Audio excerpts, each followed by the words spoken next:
Thanks for joining. Find your most relaxing position, take a slow breath in, and let's begin our very quiet stroll through history. Einstein didn't pop out of the womb with EMSH tattooed on his forehead, believe it or not. In fact, his early years were more C's get degrees than genius extraordinaire. Born in 1879 in Ulm, Germany, Albert was a peculiar child with a head so large that family members feared he might have a medical condition. Spoiler, he didn't. But this unusual dome housed a mind that would eventually change the world, once it got past some serious academic roadblocks. Here's the thing. Little Albert wasn't the wonderkind you might expect. He was slow to talk, leading his parents to consult a doctor. By the time he was 7, he still struggled with speech, which you might think would make him a social outcast. Nope. Young Albert preferred solitude anyway, spending his time building elaborate card houses and pondering the mysteries of the universe, even if he couldn't articulate them just yet. Fast forward to school, where Einstein was more of a rebel with a cause. He detested the rigid, authoritarian Prussian education system. His teachers thought he was lazy, and one even told him he'd never amount to anything. Ouch. But here's where things get interesting. Einstein's distaste for his school wasn't just teenage angst, it was a catalyst. His rebellion against rote memorization and blind obedience would later fuel his revolutionary ideas about the nature of reality itself. In 1895, Einstein tried to skip high school by taking an entrance exam for the Swiss Federal Polytechnic in Zurich. Spoiler alert, he failed. Spectacularly. But he aced the math and physics sections, which caught the eye of the school's headmaster. Talk about selective success. With a little nudging, Einstein enrolled in a Swiss school to complete his secondary education, acing his final exams a year later. Persistence pays off, folks. Once in Zurich, Einstein found his intellectual playground. The Polytechnic was a haven for free thinkers, and Einstein was like a kid in a candy store. If candy stores were filled with theoretical physics and not, candy. But even here, he wasn't exactly a teacher's pet. His professors found him brilliant but insubordinate, often skipping classes to study what truly fascinated him. Now, let's talk about those early career years. After graduating in 1900, Einstein faced a harsh reality. A shiny new degree doesn't guarantee a job. He spent 2 frustrating years hunting for an academic position, but no one was biting. To make matters worse, he was also juggling a long-distance relationship with Mileva Marich, a fellow student and his intellectual equal. The two would eventually marry, but not before Einstein experienced the joys of unemployment and existential dread. In 1902, luck or fate, if you're feeling dramatic, landed Einstein at the Swiss Patent Office in Bern. As a technical expert third class, his job was to review patent applications. Glamorous, right? But here's the kicker. This mundane desk job was the perfect cover for Einstein's mental heists of the universe. The relative simplicity of his work left ample brain power for him to ponder the nature of time and space during lunch breaks or whenever his bosses weren't looking. The patent office years became Einstein's secret laboratory, where he cooked up some of his most groundbreaking ideas. By 1905, he was on a roll, publishing 4 papers that would forever alter the course of physics. Among them was the special theory of relativity, which posited that time and space are not fixed, but relative depending on the observer's velocity. Mind blown. But wait, let's circle back to his infamous forgetfulness. Einstein was the absent-minded professor long before he had the title. He'd often leave his house in slippers or forget his keys. Once, he forgot where he lived and had to call his wife for the address. Not exactly the behaviour you'd expect from a man unravelling the fabric of the universe, but hey, nobody's perfect. Einstein's time at the patent office wasn't just professionally fruitful, it was also personally transformative. His relationship with Mileva was a complex mix of intellectual partnership and domestic squabbles, as they navigated the challenges of married life and parenthood. Their first son, Hans Albert, was born in 1904, adding another layer to Einstein's already chaotic life. Despite the pressures, Einstein's quirky personality shone through. Known for his dry wit, he was once asked by a student why his hair stood on end. His reply? Well, young man, if I only knew, I would have my own barbershop. His humour was as sharp as his theories, providing levity amidst the weighty realms of science. So, there you have it. The early years of Albert Einstein were a cocktail of academic frustrations, odd jobs, and flashes of brilliance. He wasn't the polished genius we often imagine, but a man juggling the mundane with the miraculous, often forgetting where he put his keys along the way. And this is just the beginning. Einstein's journey from the patent office to the annals of history is a tale of perseverance, creativity, and a touch of chaos. Stay tuned, because the story only gets more intriguing from here. And so, 1905 rolls in like a freight train of intellectual upheaval, with Einstein riding shotgun. This was no ordinary year, dubbed his annus mirabilis, or miracle year. It was when Einstein dropped 4 bombshell papers that shook the very foundations of physics. Picture the scientific community as a bunch of tight-laced Victorians at a rock concert, clutching their pearls as Einstein's guitar riffs of relativity and quantum theory blew their monocles off. First up, let's chat about the photoelectric effect. Sounds dry as toast, but it's the paper that eventually snagged Einstein the Nobel Prize in 1921. Here's the scoop. Einstein proposed that light isn't just a wave, as everyone and their mother believed, but also comes in particle-like packets called quanta. Imagine telling the world that their beloved light was moonlighting as a particle. Scandalous. He showed that when light hits a metal surface, it ejects electrons in a way that only makes sense if light behaves like discrete packets of energy. This wasn't just splitting hairs.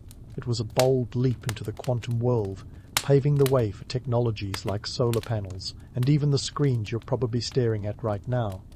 Then there's the special theory of relativity, the paper that's probably the reason you know Einstein's name today. This isn't your run-of-the-mill cocktail party conversation, it's a full-on revolution in how we perceive time and space. The gist? Time and space aren't these rigid, unchangeable entities. Instead, they're flexible, relative to the observer's speed and position. For instance, the faster you move, the slower time passes for you compared to someone standing still. It's like saying, hey, time's a bit of a diva, and it bends to the whims of whoever's moving the fastest. Einstein summed it all up with the cheeky little equation AM key, which ties energy and mass together in a neat, explosive package. Now, if you think Einstein was just throwing these ideas into the void, think again. The scientific community was skeptical, to say the least. It's one thing to be a genius, it's another to convince a bunch of entrenched academics that the universe is far weirder than they ever imagined. Max Planck, the godfather of quantum theory, was one of the few who got on board early. Yet, others were not so easily swayed. Einstein corresponded with luminaries like Hendrik Lorentz and Heinrich Rubens, charming them with a mix of earnest explanation and a sprinkle of humour. He once joked that dealing with the stubbornness of scientific peers was like driving nails into a brick wall. But Einstein had a knack for persistence, and his correspondence helped chip away at the skepticism letter by letter. The third paper of 1905 tackled the concept of Brownian motion, providing statistical evidence for the existence of atoms. Before Einstein, atoms were more of an educated guess than a proven reality. His work explained the random movement of particles suspended in fluid, supporting the atomic theory with hard data. This wasn't just a footnote in history, it was a sledgehammer to the wall of doubt surrounding atomic physics. Imagine the shockwaves as this revelation rippled through the scientific community, transforming atoms from hypothetical to indisputable. The final paper in this quartet of brilliance dealt with the equivalence of mass and energy, a concept that would later fuel everything from nuclear power plants to the atomic bomb. It's ironic, really. Einstein was a pacifist, yet his work laid the groundwork for some of the most destructive weapons ever created. Talk about a plot twist. Einstein's papers were not immediate hits. The academic world wasn't exactly rolling out the red carpet. It took years for the significance of his work to be fully recognized, partly because he was this unknown patent clerk, a mere technical expert third class, and partly because his ideas were just that revolutionary. The more traditional scientists were like, who is this guy, and why is he messing with our nicely ordered universe?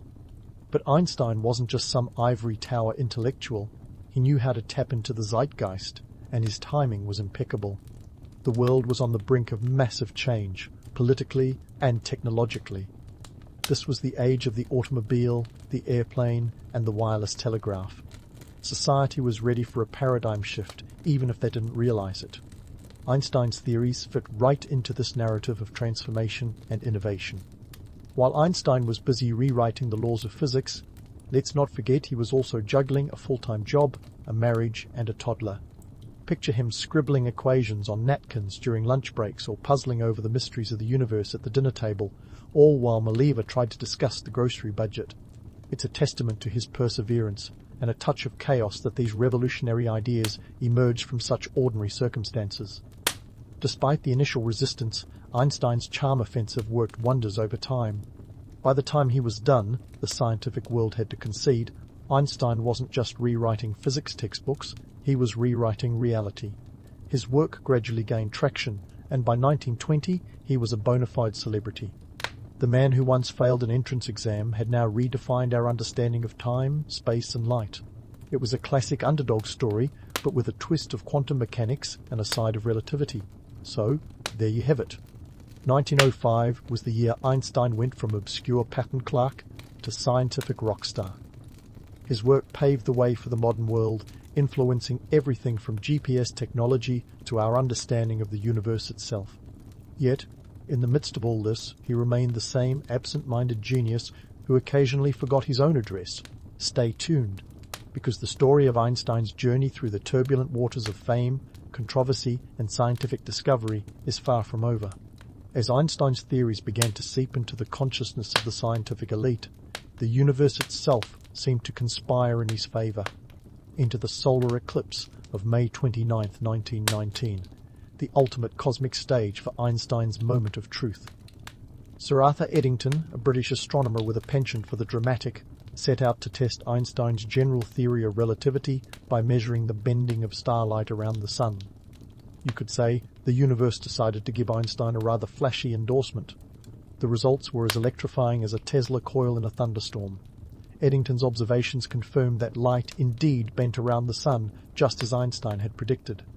This wasn't just a win for Einstein, it was a revelation that echoed around the world.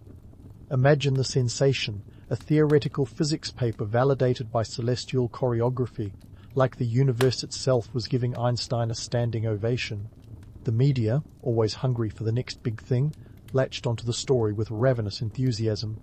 Newspapers from the New York Times to the Times of London splashed headlines proclaiming Einstein's triumph. In a world recovering from the devastation of World War I, here was a tale of intellectual victory, a narrative of peace and progress rather than destruction. Einstein was catapulted into the public eye, transformed overnight from an obscure physicist to a bona fide celebrity, the scientific equivalent of a rock star. But let's not pretend the world was unanimously swooning at Einstein's feet. The political climate was a volatile mix of nationalism and suspicion. Here was a German scientist being lauded in post-war Britain, a nation that had just spent 4 years at loggerheads with Germany. Yet Einstein's theories transcended borders, offering a glimmer of unity in a fractured world. The irony was almost palpable. The same theories that hinted at the interconnectedness of time and space also suggested a rare moment of human connection. Einstein himself was less than dazzled by the sudden spotlight. The man who often forgot his own address now found himself recognized on the streets, his iconic wild hair and penetrating gaze becoming symbols of genius. But he wore his fame lightly, often deflecting adoration with his trademark wit. When asked what he thought about the acclaim, he reportedly quipped, "If my theory of relativity is proven correct, Germany will claim me as a German, and France will declare that I am a citizen of the world. Should my theory prove incorrect, France will say that I am a German, and Germany will declare that I am a Jew." Einstein handled his celebrity status with a mix of bemusement and charm, often poking fun at the absurdity of it all. He was not the kind to wallow in accolades or let them inflate his ego. Instead, he remained focused on his work and his principles, a pacifist at heart in a world still licking its war wounds. Speaking of pacifism, Einstein was not shy about his beliefs. He was outspoken in his opposition to militarism, a stance that wasn't exactly winning him popularity contests in certain circles. In the post-war era, when many viewed pacifism with suspicion, Einstein remained steadfast. He advocated for disarmament and international cooperation, dreaming of a world where science was a bridge, not a barrier. The socio-political landscape of the time was a minefield of shifting alliances and national pride. Nations were rebuilding, economies were reeling, and ideologies were colliding like never before. Yet amidst this chaos, Einstein's theories offered a new way of seeing the world, a fresh perspective on the very fabric of reality. It was a time when science had the power to transform society, to challenge long-held beliefs and inspire new ones. Einstein's fame brought with it opportunities he could scarcely have imagined. He travelled extensively, lecturing across Europe and the United States, drawing crowds that rivaled those of the biggest entertainers of the day. But while the world was eager to lionize him, Einstein remained refreshingly grounded. He wasn't interested in wealth or status. His curiosity was his compass, guiding him through the complexities of both science and life. In the world of scientific celebrity, Einstein was an enigma, a paradox wrapped in a riddle of relativity. He relished the intellectual discourse his theories sparked, yet he was wary of becoming a mere icon. His humility was genuine, his humour disarming, and his insights, well, they were nothing short of revolutionary. So here was Einstein, a man whose ideas stretched the limits of human understanding, navigating the turbulent waters of fame with the same elegance he brought to his equations. He was a figure of contradictions, a pacifist whose work laid the groundwork for nuclear weapons, a scientist whose theories relied on abstract mathematics yet connected with the broader public in profound ways. And as the world continued to grapple with the aftermath of war, Einstein's vision offered a beacon of hope. His ideas didn't just alter the course of physics, they challenged humanity to reconsider its place in the universe. This was not just a story of scientific triumph, but of intellectual courage, of daring to look beyond the known and venture into the unknown. As we leave Einstein basking in the glow of newfound fame, remember, this is just the interlude, the calm before the storm. The man who had redefined our understanding of the universe was about to confront new challenges, both scientific and personal. Stay tuned, because the next chapter promises to be as compelling as the last. The journey of Albert Einstein, the reluctant celebrity, is far from over. As Einstein sailed through the tempestuous seas of fame, he found himself drawn to America, a land brimming with contradictions and opportunities in equal measure. In 1933, as the political climate in Germany deteriorated faster than a soggy pretzel at Oktoberfest, Einstein made his way to the United States, setting up shop at the newly established Institute for Advanced Study in Princeton, New Jersey. It was a gig tailor, made for a mind that thrived on the fringes of human understanding, a place where the only rule was to think big or go home. Einstein's arrival in America was nothing short of a media circus.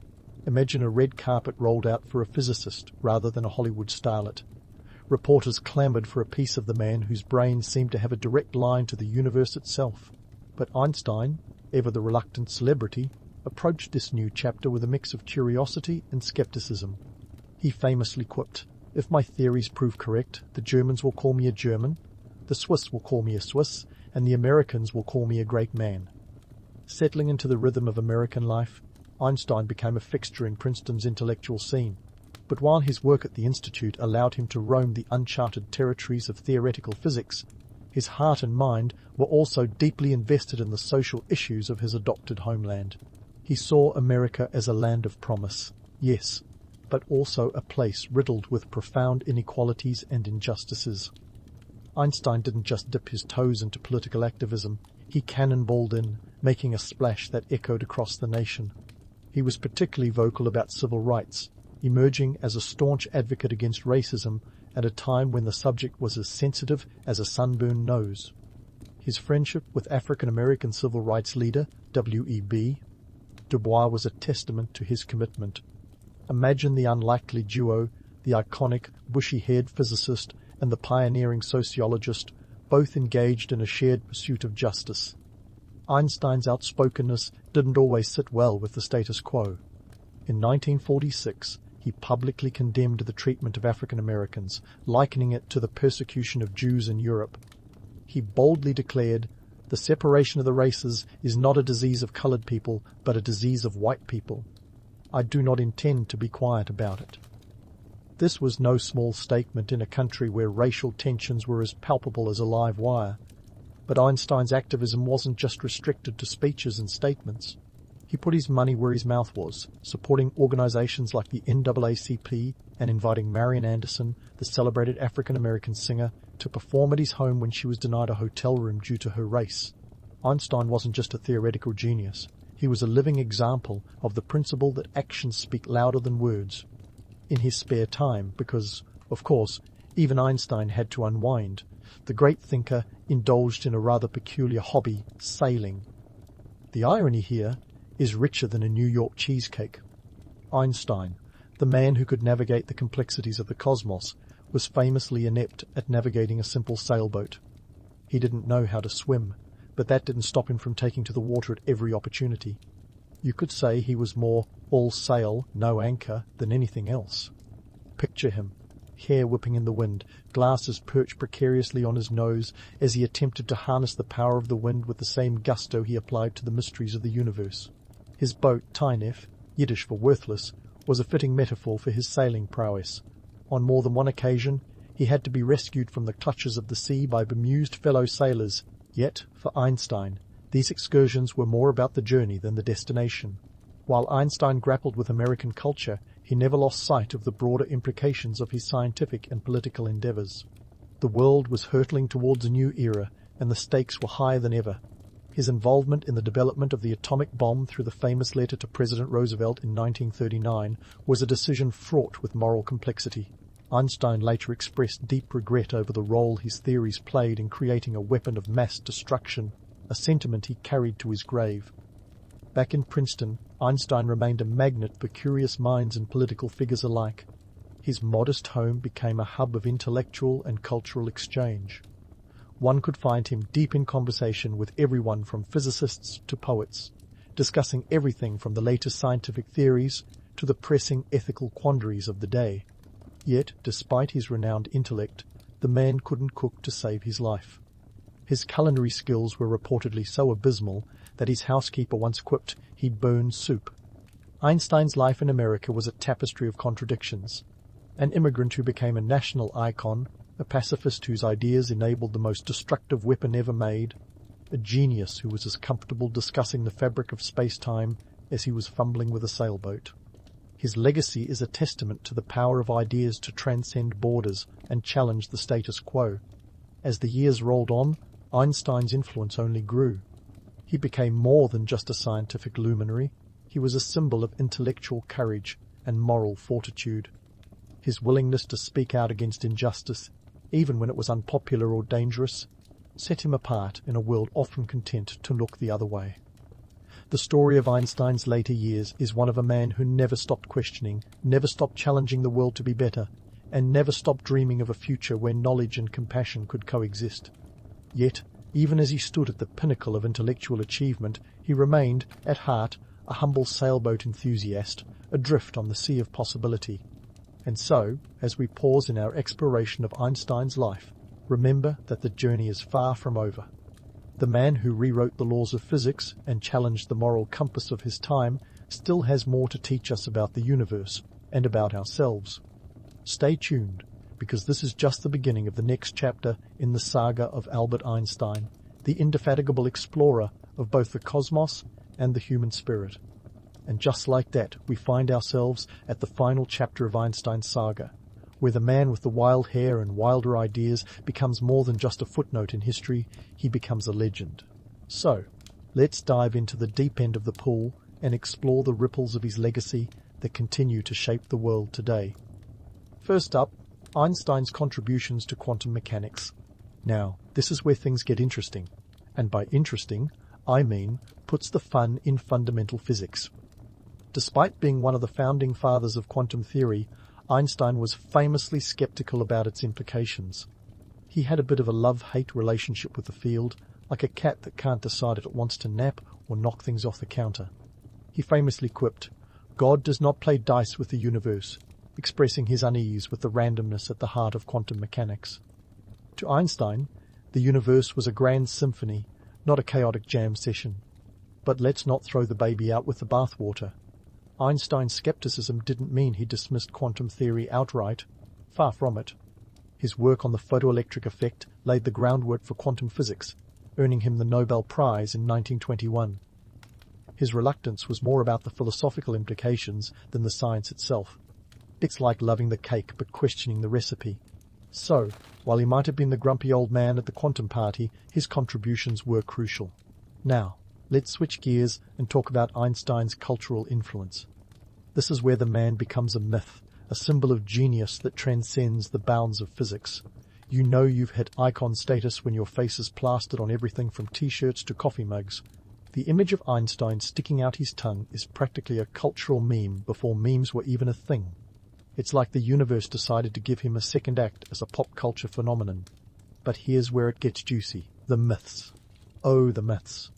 The absent-minded professor who couldn't tie his shoelaces, the eccentric genius who lived in a world of his own. These tales are as appealing as they are misleading. Sure, Einstein had his quirks, but let's not mistake eccentricity for genius, or vice versa.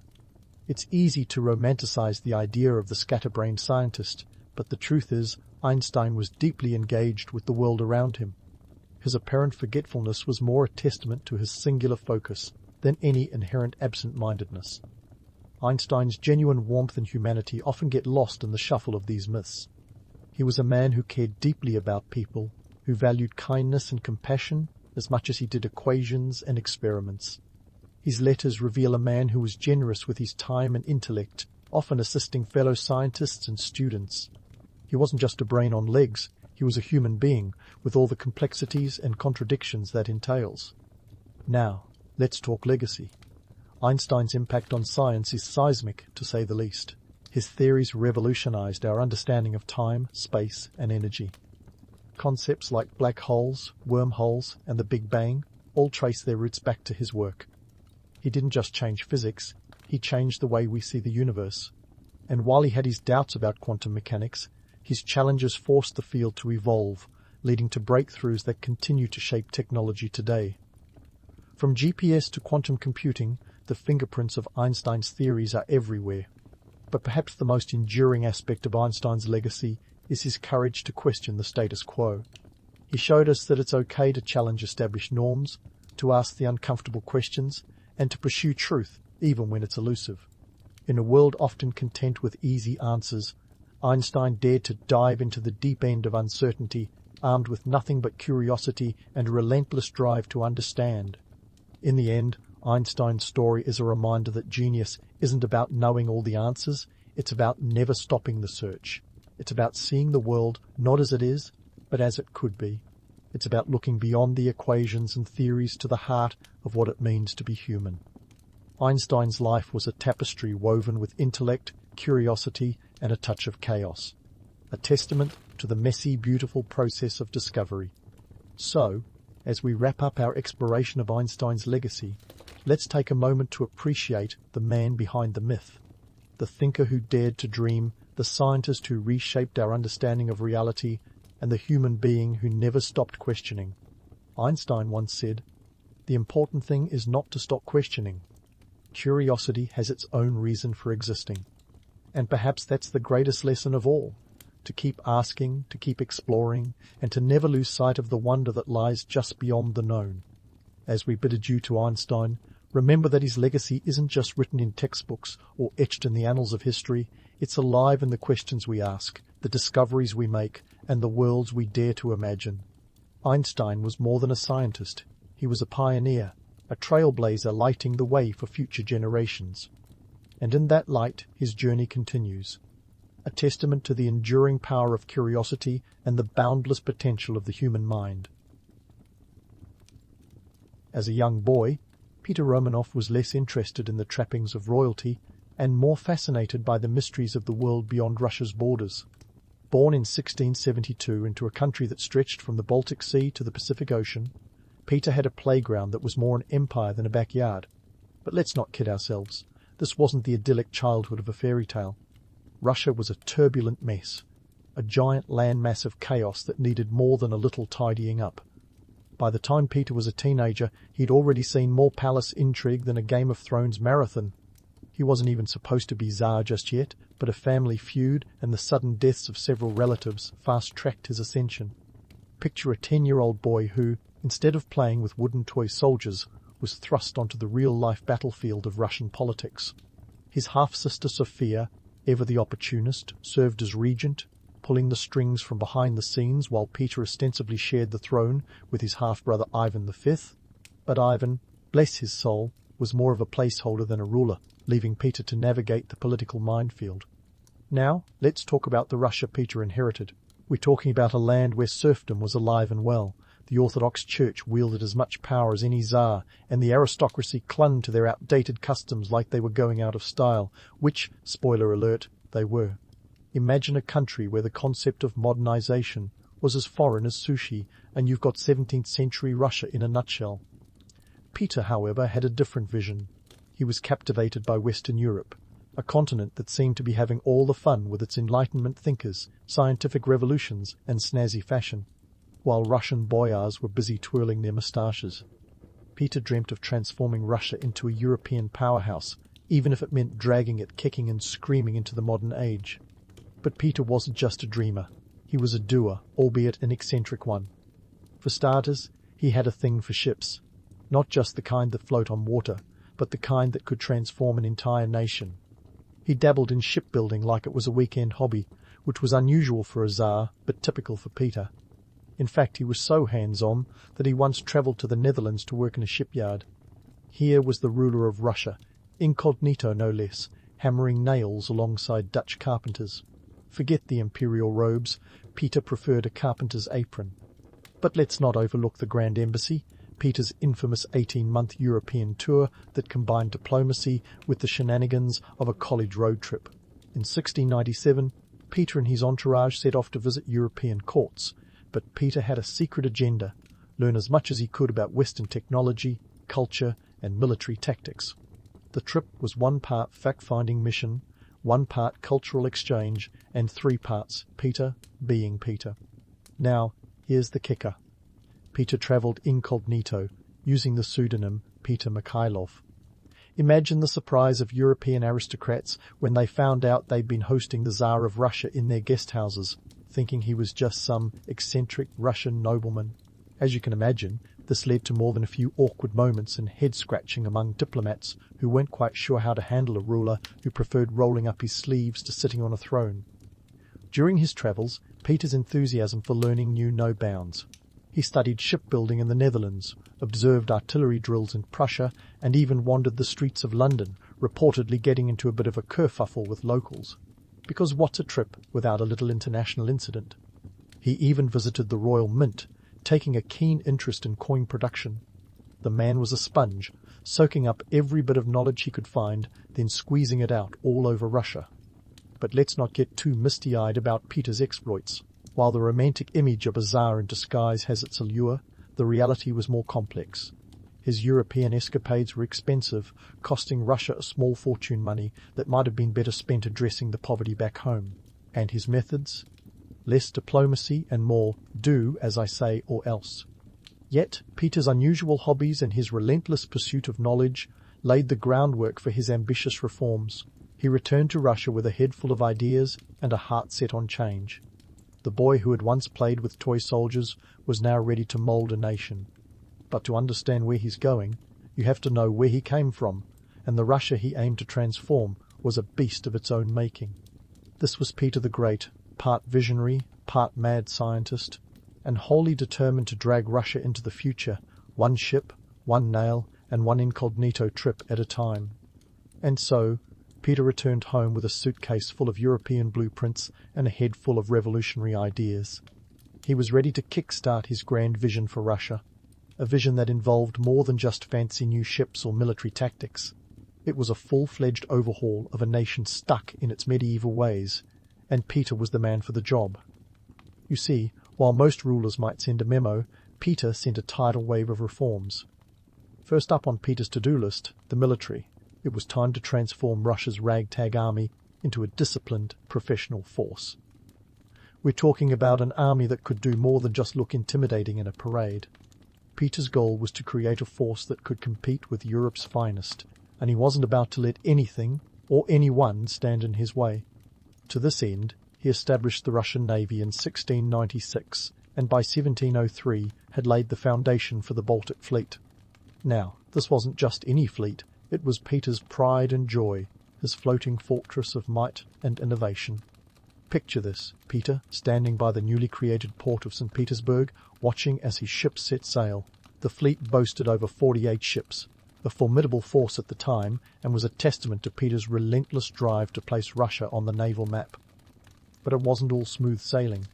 Building a navy from scratch was no small feat, especially when your landlocked nation had more experience with sleighs than sails.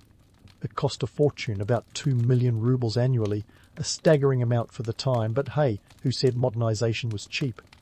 But Peter didn't stop at just building ships, he overhauled the army too. Out went the old feudal conscription, and in came a new European-style army. Peter introduced a mandatory 25-year service for peasants, effectively turning Russia into a nation of soldiers. This was no gentle nudge towards modernity. This was more like being shoved off a cliff. And for those boyars who thought they could escape by twirling their moustaches and sipping tea, Peter had other plans. He forced them to cut their flowing beards and don Western-style clothing, a move that was about as popular as a tax audit. Speaking of taxes, let's talk about the infamous beard tax. Yes, you heard that right. In 1698, Peter decided that beards were so last century and slapped a tax on them. If you wanted to keep your beard, you had to pay for the privilege. And not just a token fee, this was a hefty sum, equivalent to a whole month's wage for a peasant. The tax wasn't just about fashion, though. It was Peter's way of saying, get with the times, or pay the price. And he meant it. Legend has it that he personally clipped the beards of his nobles as a not-so-subtle hint. But what about the social climate? Well, not everyone was thrilled with these changes. The old guard grumbled, the church frowned, and the peasants already bearing the brunt of Peter's ambitious projects were less than enthusiastic about these new demands. It's one thing to change a nation, it's another to convince its people that they should be happy about it. Yet Peter was a man possessed. His vision was clear, and he wasn't about to let a domestic unrest spoil his plans. The irony here is thick enough to cut with a knife. The man who spent his early years avoiding the suffocating rituals of the Russian court now found himself imposing a new set of rules on that very same society. But Peter was nothing if not pragmatic. He knew that for Russia to stand tall on the global stage, it couldn't afford to be weighed down by outdated customs and traditions. This was a new Russia, forged in the fires of Peter's ambition, and he had no intention of letting it slip back into the past. Of course, not all of Peter's reforms were met with resistance. His efforts to modernize the education system were a hit, at least among the younger generation. He founded schools, promoted scientific research, and even sent Russian students to study abroad. The idea was simple: bring back knowledge and innovation to fuel Russia's transformation from within.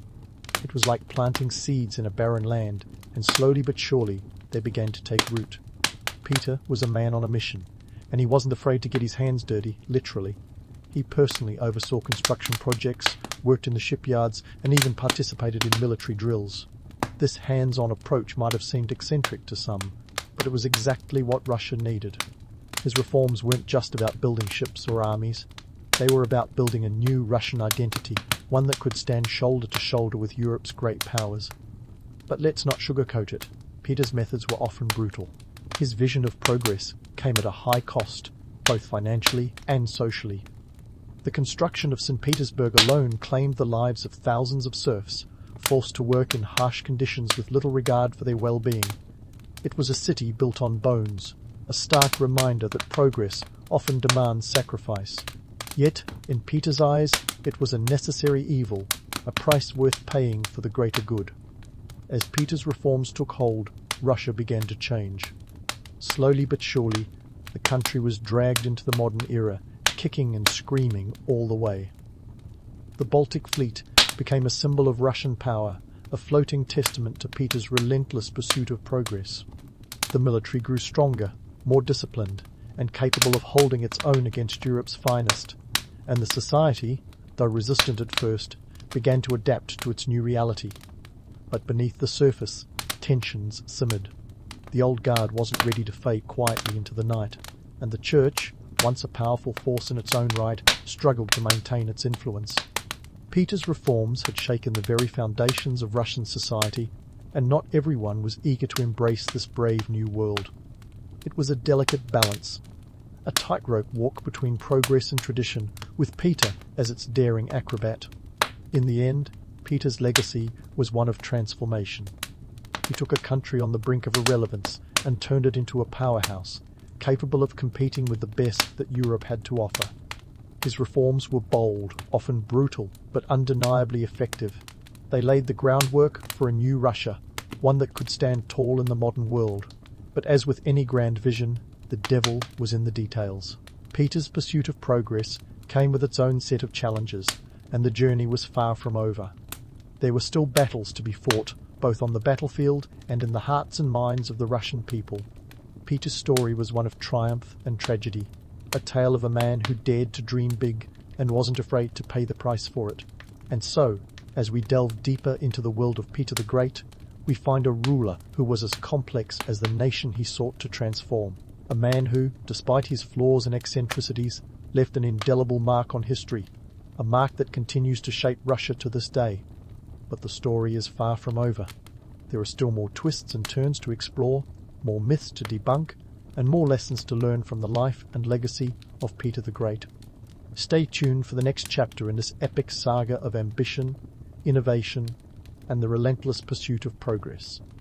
As Peter's grand vision for Russia unfurled, it was clear that this was no ordinary monarch on a power trip. The man was a whirlwind of reforms, determined to reinvent his country from the ground up. You see, Peter wasn't just building a navy, he was crafting an empire, and for that he needed an administration that actually worked. Russia's bureaucratic system was about as efficient as a turtle in a marathon, slow, cumbersome, and in desperate need of a makeover. Enter Peter's ambitious plan to centralize power and streamline governance. His first move was to create a Senate in 1711, a revolutionary idea for Russia, where power had traditionally been as decentralized as a teenager's room. This wasn't your average legislative body, though. The Senate was more like a board of directors, tasked with the day-to-day running of the empire while Peter was off doing Tsar things like, building cities and waging wars. But here's where the irony kicks in. While Peter was all about efficiency, his methods often bred chaos. The new system was meant to curb corruption, yet it sometimes did the opposite. It turns out, when you give people power without proper checks and balances, you end up with a lot of hands in the cookie jar. Imagine a Senate where the senators were more interested in lining their own pockets than serving the state, because that's exactly what happened. In truth, Peter's vision of a streamlined government often clashed with the messy reality of human nature. Despite the bumps in the road, Peter was undeterred. He introduced a new system of provinces in 1708, dividing Russia into 8 gouvernirs to better manage the sprawling empire. Each province had its own governor, handpicked by Peter himself. The idea was to bring order to chaos, but the execution, it was a bit like herding cats. These governors were supposed to be the Tsar's eyes and ears, but many were more like opportunistic foxes, exploiting their positions for personal gain. Meanwhile, Peter's push to westernize Russian society was in full swing. Forget about traditional Russian garb. The Tsar was all about those snazzy Western fashions. He issued a decree in 71 mandating Western-style clothing for nobles, hoping to make the Russian court look more like Versailles and less like a medieval costume party. The boyars, not exactly thrilled about trading their opulent robes for frock coats, grumbled about the new dress code. Yet Peter was relentless. He even went so far as to host assemblies, formal gatherings where men and women mingled freely, a shocking concept in Russia at the time. But Peter's fashion-forward thinking didn't stop with clothing. He had a bone to pick with the Russian calendar too. In 1700, he decided it was time to align with Western Europe by adopting the Julian calendar, ditching the Byzantine system that started the year on September 1st. Come January 1st, 1700, Peter rang in a new century with fireworks and a decree that put Russia in sync with its Western neighbours, at least temporarily. This was more than just a calendar change, it was a statement. It was Peter grabbing Russia and dragging it, clock hands and all, into the modern age. Of course, not everyone was on board with Peter's calendar antics. The Orthodox Church, a stronghold of tradition, was less than enthusiastic about this westernization push. After all, their authority was rooted in the old ways, and Peter's reforms were shaking the very foundations of Russian society. Yet Peter was a Tsar on a mission. He knew that for Russia to compete on the world stage, it had to shed its medieval skin and embrace a new identity. But let's not gloss over the less glamorous side of Peter's reign. While he was busy transforming the empire, he often turned a blind eye to the growing pains of his people. Corruption spread like wildfire, and many of Peter's reforms, while noble in intent, were poorly implemented. The bureaucracy he created was riddled with inefficiencies, and his attempts to modernize sometimes felt like trying to fit a square peg into a round hole. Take, for instance, Peter's infamous table of ranks, introduced in 1722. This was meant to create a merit-based system for the civil and military services, allowing commoners to rise through the ranks. In theory, it was a brilliant idea, a way to upend the old aristocracy and promote talent over birthright. In practice, it was more like a tangled web of intrigue and favoritism. The table of ranks became a game of who you know rather than what you know, and for many it was just another bureaucratic hoop to jump through. Yet, amidst the chaos and corruption, there was progress. Peter's reforms laid the foundation for a modern Russian state, even if his methods were sometimes as subtle as a cannonball. The Tsar's relentless drive to westernize wasn't just about fashion or calendars, it was about reshaping the very soul of Russia. And while his vision was often met with resistance, it's hard to argue with the results. By the time Peter was done, Russia had transformed from a feudal backwater into a burgeoning empire, ready to stake its claim on the global stage. But as with any grand transformation, there were casualties along the way. The old guard, clinging to their traditions, found themselves sidelined. The church, once a powerhouse, had to adapt to a new reality where the state held the reins. And the Russian people, caught in the crossfire of progress and tradition, had to navigate a rapidly changing world. Peter's story is one of contradictions. A ruler who sought to centralize power yet unwittingly sowed the seeds of corruption. A reformer who embraced Western ideals yet imposed his will with an iron fist. It's a tale of ambition and innovation, but also of the harsh realities of change. As Peter's reign continued, the lines between progress and oppression blurred, leaving a legacy that was as complex as the man himself. So, as we look to the next chapter of Peter the Great's saga, we find a ruler at the crossroads of history, grappling with the challenges of his own making. His reforms were bold and visionary, but they came with a heavy price. The journey wasn't over yet, and the path ahead was fraught with peril. But for Peter, the stakes were clear: transform Russia or risk being left behind in the annals of history. And if there was one thing Peter knew, it was that history favored the bold. But if you thought Peter was all about interior decorating Russia with reforms, think again. His ambitions stretched far beyond the borders of his sprawling empire. Enter the Great Northern War, a conflict that paints Peter not just as a domestic reformer, but as a Tsar with a serious itch for expansion. Ah, the Great Northern War, where Peter's Russia went toe-to-toe with Sweden's Charles VI in a geopolitical tango that would make the Cold War look like a playground spat. Now, let's set the stage for this epic showdown.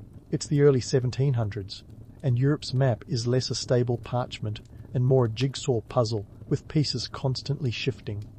Sweden, under the youthful and cocky Charles XVI, controls a hefty chunk of the Baltic, a region Peter has his eyes glued to like a kid staring at the last piece of cake. You see, controlling the Baltic was Peter's ticket to making Russia a maritime power. After all, what good is a navy if you're landlocked like a hermit crab without a shell? The war kicked off in 1700, with Peter aligning himself with Denmark and Poland, Saxony in a coalition against Sweden. It was a classic case of, the enemy of my enemy is my friend, and Peter was all in.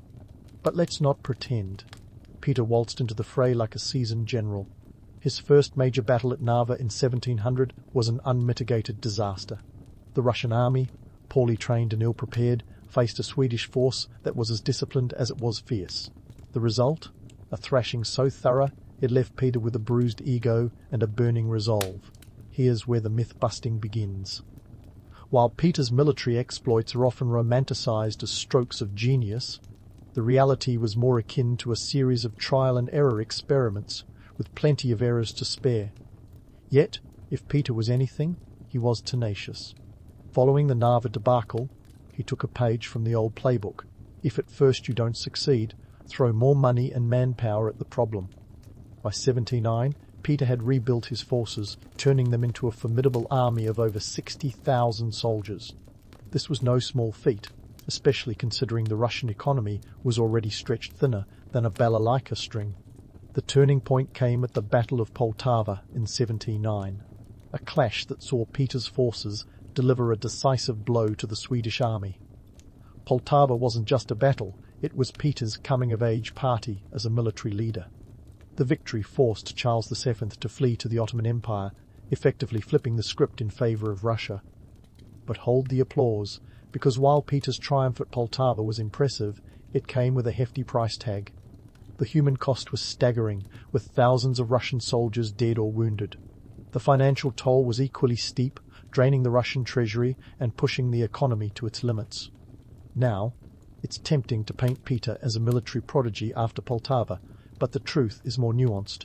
His success owed as much to Sweden's overextension and internal strife as to his strategic acumen.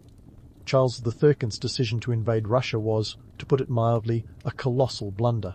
It was a classic case of hubris meeting its match in the form of Russia's vast, unforgiving terrain and harsh winters factors that played right into Peter's hands. Ah, the irony of a Swedish king undone by snow and patience, two things Russia had in abundance. As the war dragged on, Peter's ambitions grew bolder. He wasn't content with merely defending Russian territory, he had his sights set on expansion. By 1721, the Treaty of Nystad officially ended the war, with Sweden ceding significant territories, including Ingria, Estonia, and parts of Karelia. This was a game-changer for Russia, giving it the coveted Baltic coast and transforming it into a bona fide European power. It was as if Peter had finally won the keys to the executive suite after years of being stuck in the mailroom. But before we pop the champagne, let's not overlook the cost of Peter's expansionist dreams. The Great Northern War bled Russia dry, with the financial burden falling heavily on the shoulders of the peasants who bore the brunt of increased taxes and conscription. Peter's relentless drive for military glory left the Russian economy teetering on the brink, a reality that often gets glossed over in the grand narrative of empire building. And while Peter's military campaigns expanded Russia's borders, they also sowed the seeds of dissent, with many Russians questioning the human and economic toll of his ambitions. Yet, for all the blood and treasure spent, Peter's foreign policy marked a turning point in Russian history. The Great Northern War catapulted Russia from a regional player to a heavyweight on the European stage, and it was all thanks to Peter's vision and sheer force of will. But as with any grand tale of conquest, the legacy was a double-edged sword. Peter had reshaped the map and rewritten the rules, but at what cost? The Tsar who had dragged Russia into modernity now faced a nation grappling with the very changes he had wrought. So, as we reflect on Peter's foreign policy, we find a ruler who was as much a product of his time as he was a shaper of it. His expansionist ambitions were fueled by a desire to make Russia a great power, but they also revealed the limits of military might in the face of economic and human realities. The myth of Peter as a military genius is both alluring and misleading, a reminder that history is as much about the stories we tell as the facts we gather. And as Peter's story continues to unfold, we're left to ponder the lasting impact of his reign. A legacy of triumphs and tribulations, victories and vexations, all woven into the complex tapestry of Russian history. As the dust settled on Peter's grand escapades and the smoke from his battles dissipated, what remained was a Russia dramatically different from the one he'd inherited. But hold your applause, because this wasn't a tale with a neat bow-tied ending. Peter's legacy is a tricky beast, a paradoxical blend of triumph and tyranny, with more twists than a Russian novel. So, what do we make of Peter the Great? On one hand, the man was a visionary, a Tsar with his eye on the future and a toolkit full of reforms. He took a sprawling medieval land and injected it with a dose of Western modernity strong enough to make even the most entrenched boyar do a double-take. Peter's reforms transformed Russia into a major European power, giving it a seat at the table where the big decisions were made. He laid the foundation for a centralized, more efficient government, albeit one that occasionally felt like it was run by a pack of scheming foxes. And let's not forget the Russian Navy, Peter's pride and joy, which became a symbol of the country's newfound might. But before we crown Peter as a benevolent reformer, let's flip the coin. His ambitions came at a staggering cost, both human and financial. Building a navy, waging wars, and dragging Russia into the modern era wasn't cheap. The financial burden fell heavily on the peasantry, who were taxed and conscripted to the brink of endurance. The construction of cities like St. Petersburg was a monumental achievement, but it was built on the backs and bones of countless serfs. Peter's reign was a harsh reminder that progress often demands a steep price, one paid by those least able to afford it. The myths surrounding Peter the Great are as enduring as they are alluring. He's often cast as a larger-than-life figure, a czar with an insatiable appetite for innovation and a penchant for hands-on leadership. But the romantic image of Peter as a benevolent reformer is only half the story. The reality is more nuanced, revealing a ruler who was as ruthless as he was visionary. Peter's methods were often brutal, and his reforms were imposed with an iron fist. He was a man of contradictions, a reformer who embraced Western ideals, yet ruled with an autocratic grip. But let's not throw the baby out with the bathwater. Peter's reign set the stage for future leaders, providing a blueprint for modernization that would be followed and sometimes resisted by his successors. He introduced the concept of a merit-based system with the table of ranks, a precursor to the civil service reforms that would follow, and while his attempts to westernize Russian society were met with resistance, they laid the groundwork for a cultural identity that blended Eastern traditions with Western innovations. The legacy of Peter the Great is a complex tapestry, woven with threads of ambition, innovation, and sacrifice. His impact on Russian society was profound, transforming a nation on the fringes of Europe into a formidable power. But the story of Peter the Great is also a cautionary tale, a reminder that the pursuit of progress can come at a steep cost, one that echoes through the corridors of history. So, as we close the book on Peter's reign, we're left with a ruler who defied convention and reshaped a nation. His legacy is a testament to the power of vision and the relentless pursuit of progress, tempered by the harsh realities of human nature. Peter the Great was a man who dared to dream big, and while his methods were often as subtle as a cannonball, his impact on Russian history is undeniable. In the end, Peter's story is one of contradictions, a ruler who embraced the future while grappling with the past. It's a tale of ambition and innovation, tempered by the harsh realities of change. And as we reflect on his legacy, we're reminded that history is as much about the stories we tell as the facts we gather. Peter the Great may have left the stage, but his influence lingers on, a testament to the enduring power of a visionary leader. You wake up to the sound of distant cattle herding through the lush grasslands of 19th century South Africa, a place where the morning air is thick with the scent of earth and possibility. You're not just anybody today, you're a Zulu warrior, part of one of the most formidable military machines in African history. Under the fierce and innovative leadership of King Shaka, the Zulu kingdom is a rising star in the Southern African political scene, and you're about to step into the heart of it. Now, let's cut to the chase. Shaka, the guy in charge, isn't your run-of-the-mill king. He's the mastermind behind the military transformation that has everyone talking. Before he came along, Zulu warfare was more of a long-distance shouting match with spears tossed from afar. Enter Shaka, who slaps down the playbook and says, "Let's get up close and personal." He introduces the Ikelwa, a short stabbing spear that sounds like a weapon straight out of an action movie. The name comes from the chilling sound it makes when pulled from an opponent's body. Macabre, sure, but effective. And then there's Shaka's buffalo horn formation, a tactical innovation that makes sure the Zulu warriors aren't just charging in like headless chickens. Picture this. The center, or the chest of the buffalo, holds the enemy in place, while the horns wrap around them, cutting off escape routes. Meanwhile, the loins are the reserve forces, ready to swoop in when needed. It's like a deadly game of chess, except the pieces are very much alive and the strategy is bloodier than your average board game night. As a warrior, you're not just a pawn in this game. You're part of a regiment known as an MP, a group that's not just a military unit but a social club with a dash of brotherhood and a sprinkle of peer pressure. Forget the rugged individualism of the Lone Ranger, this is all about teamwork. You eat together, train together, and yes, even fight together, because nothing says camaraderie like shared danger. Shaka's reforms aren't just about spears and formations. He's reshaping the entire socio-political landscape. Before you grab your Ikelwa and join the buffalo horns, it's worth noting that these changes don't just magically appear. They're born out of necessity. The Zulu kingdom is surrounded by rival clans, and Shaka knows that unity is the difference between thriving and just surviving. So, under his rule, The kingdom becomes a melting pot of cultures and ideas, brought together more by persuasion than force, at least at first. But let's not polish the story too much. Shaka's methods could be as brutal as they were genius. His rise to power involved a fair share of intrigue, assassination, and the kind of political maneuvering that would put modern politicians to shame. The dude understood power. Not just how to get it, but how to keep it, which, as any history buff knows, is the trickiest part of the game. But what about the myths?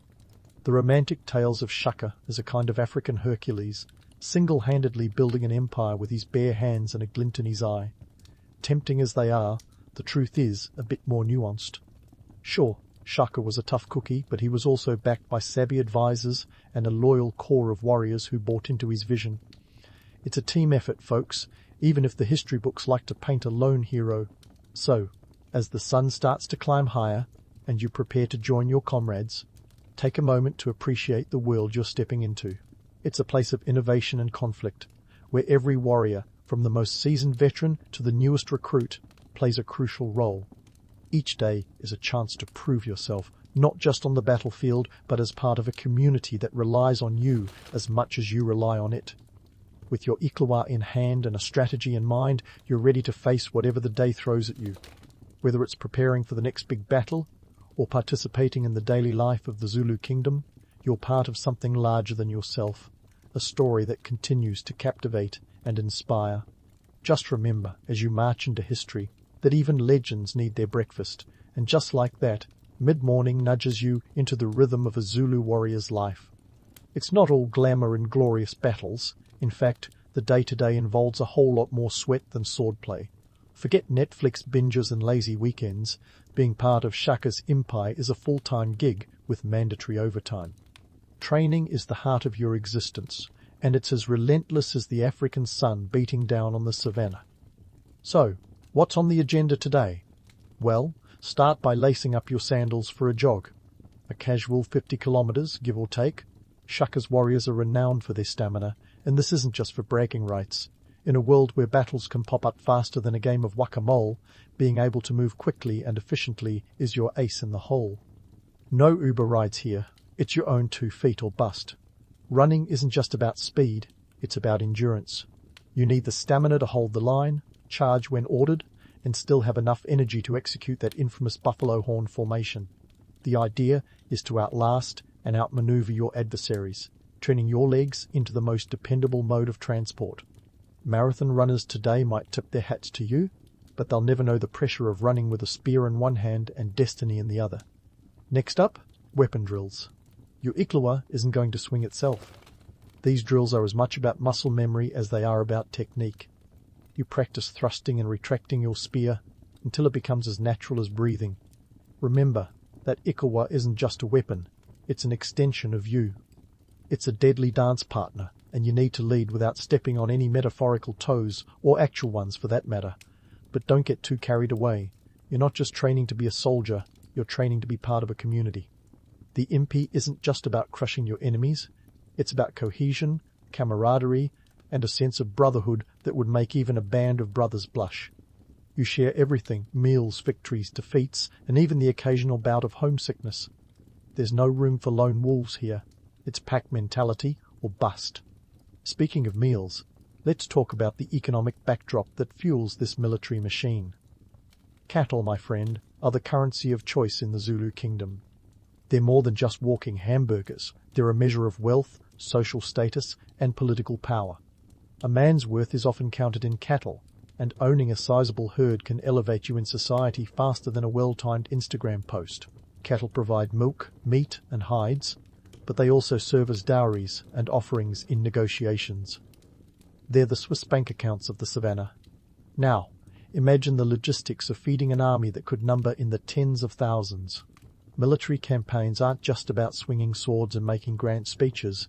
They're about ensuring that each warrior gets enough sustenance to keep him from dropping like a fly in summer. The Zulu army relies heavily on its cattle, not just for food but as mobile supply units. It's a strategic advantage that allows them to move quickly and strike where their enemies least expect it. But let's not kid ourselves. Even the most disciplined army needs a break. As the midday sun climbs higher, casting long shadows over the land, you might find yourself in a rare moment of downtime. Maybe it's a chance to catch up on some gossip or trade stories with your comrades. In a society where oral tradition reigns supreme, every tale is an opportunity to learn, or at least to laugh. And let's not forget the myth-busting moment of the day, the idea that every Zulu warrior was a mindless drone in Shaka's grand design. It's a romanticized notion, but the reality is far more complex. Sure, discipline was strict, and orders were orders, but there was room for individual initiative and leadership. The warriors who rose through the ranks often did so because they showed a knack for strategy and a flair for the dramatic. As you sit with your fellow warriors, perhaps munching on some roasted corn or sipping a bit of sour milk, you realize that being part of the Zulu war machine is as much about survival as it is about glory. It's a delicate balance of tradition and innovation, of loyalty and ambition. You're part of something bigger than yourself, a cog in a machine that grinds ever forward, shaping history with each decisive step. With the sun inching toward its zenith, it's nearly time to return to training, to keep honing those skills that make you more than just a footnote in history. But for now, you savor the brief respite, knowing that each day brings you one step closer to the next challenge, the next battle, and the next chapter in the grand saga of the Zulu kingdom. Just remember, this is only the beginning. There's a lot more to tackle as you march through history, but for now, you've earned your moment in the sun. As the sun blazes high in the sky, casting a golden glow over the sprawling savannah, you take a moment to reflect on the broader geopolitical chessboard that the Zulu kingdom finds itself maneuvering.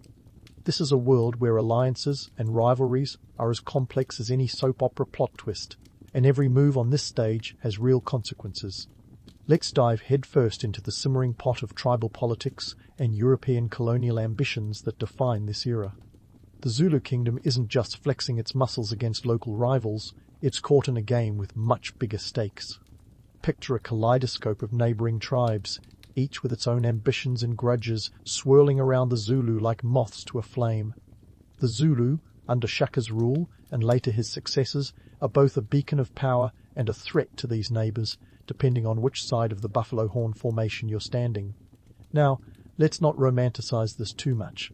The Zulu weren't exactly handing out friendship bracelets to everyone. Their interactions with neighboring tribes ran the gamut from strategic alliances to outright conquest. Take the Mthethwa, Ndwandwe, and Kwabe confederations, for example. These relationships were a delicate dance of diplomacy and domination, where today's ally could be tomorrow's enemy. Meanwhile, across the ocean, the Europeans were busy playing Monopoly with the African continent. The British, Dutch, and others were carving up territories like it was a Sunday roast, blissfully ignoring the people who actually lived there. South Africa was a particularly juicy morsel, and the British Empire wasn't about to let it slip through their fingers without a fight. Enter the Anglo-Zulu War of 1879, a clash of titans that would have made even the Greek gods sit up and take notice. The Zulu, under King Setuswayo, found themselves facing a formidable foe. The British Empire, with all its industrial might and Victorian hubris, was convinced victory was just a formality. After all, what chance did a primitive army stand against modern rifles and cannons? Spoiler alert, the Zulu were about to deliver one of history's most humbling lessons in underestimation. Let's talk numbers, because they're the backbone of history. The Zulu army, numbering around 20,000 warriors, was up against a British force of approximately 16,000, including colonial troops and African allies. But the Zulu had a secret weapon, mobility and terrain knowledge. They knew the land like the back of their hand, using it to outmaneuver and outflank their enemies like seasoned chess masters. Cue the Battle of Isandlwana on January 22, 1879. The British, confident in their firepower and tactics, found themselves caught off guard by a Zulu assault that was as swift as it was devastating. In just a few hours, the Zulu warriors overwhelmed the British camp, resulting in one of the most significant defeats for the British Empire in Africa. The numbers were stark. Over 1,300 British troops were killed, while Zulu casualties were significantly lower, despite their rudimentary weaponry. Isandlwana shattered the myth of British invincibility and carved a bold exclamation mark in the annals of military history. But, as with any compelling story, reality wasn't quite as straightforward. While the Zulu victory was a testament to their strategic brilliance, It was also a rare high point in a conflict that would ultimately swing in favour of the British, thanks to their relentless reinforcements and superior weaponry. The war wasn't just about battles, it was about the clash of two worlds. The Zulu, with their communal lifestyle and traditional warfare, faced an empire fueled by industrialization and colonial arrogance. The British might have had rifles, but the Zulu had heart, and that counts for a lot on the battlefield. But let's not sugarcoat it. The challenges faced by the Zulu were monumental. The British weren't going to let a single defeat dictate the war's outcome. In response to the loss at Isandlwana, they regrouped and launched a series of calculated attacks, culminating in the Battle of Ulundi on July 4, 1879. This battle saw the British employing a massive force of around 5,000 troops, supported by heavy artillery and Gatling guns. The Zulu, though valiant, were overwhelmed by the sheer firepower and tactical precision of the British forces, leading to a decisive defeat. The fall of Ulundi marked the end of the Anglo-Zulu War, effectively dismantling the Zulu kingdom's military power and paving the way for British colonial dominance. But the legacy of the Zulu warriors and their king, Seteshwayo, endured beyond the battlefield. Their resistance became a symbol of defiance against imperial conquest, a narrative that resonates in the broader context of African resistance movements. Now, let's debunk some myths, because history loves to dress up in romantic garb. The popular image of the Zulu as noble savages fighting against the evil empire isn't quite the full picture. The Zulu were a formidable force, yes, but they were also a product of their time engaging in territorial expansion, using force when necessary, and navigating the murky waters of diplomacy with their neighbours. And let's not forget the European powers. The British weren't just the villains twirling their moustaches and plotting world domination. They were part of a broader imperial strategy that saw Africa as a chessboard for resources and power. This wasn't a simple tale of good versus evil. It was a complex narrative of ambition, survival, and the relentless march of history. As the Zulu kingdom grappled with its new reality under British control, the echoes of its past glories and defeats continued to shape its identity. The warriors who once stood shoulder to shoulder on the battlefield now found themselves navigating a world where their spears were replaced by ploughs and their ikawa by the harsh realities of colonial rule. The Anglo-Zulu War was more than just a series of battles. It was a pivotal chapter in the ongoing story of power dynamics, cultural clashes, and the indomitable human spirit. It showed the world that even the mightiest empires could be shaken by those they deemed inferior, that courage and strategy could momentarily turn the tide against overwhelming odds. As you stand on the cusp of this historical turning point, remember that this is just one thread in the vast tapestry of the Zulu kingdom's history. The story doesn't end here.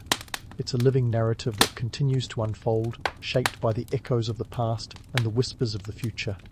So, as the sun begins its slow descent, casting long shadows over the land, you prepare to carry the lessons of the day into the next chapter of history. After all, in this ever-evolving saga, every warrior, every decision, and every moment matters. As the sun dips lower, casting a warm, amber glow over the grasslands, you find yourself reflecting on the deeper layers of Zulu life that stretch beyond the battlefield. Because, let's be honest, the story of the Zulu warriors isn't just a tale of spears and strategy. It's a vivid tapestry woven with threads of culture, spirituality, and a touch of the mystical, an integral puzzle piece that holds the community together amidst the chaos of war. Enter the Sangoma, the traditional healer and spiritual guide whose role in Zulu society is as crucial as the warriors who march into battle.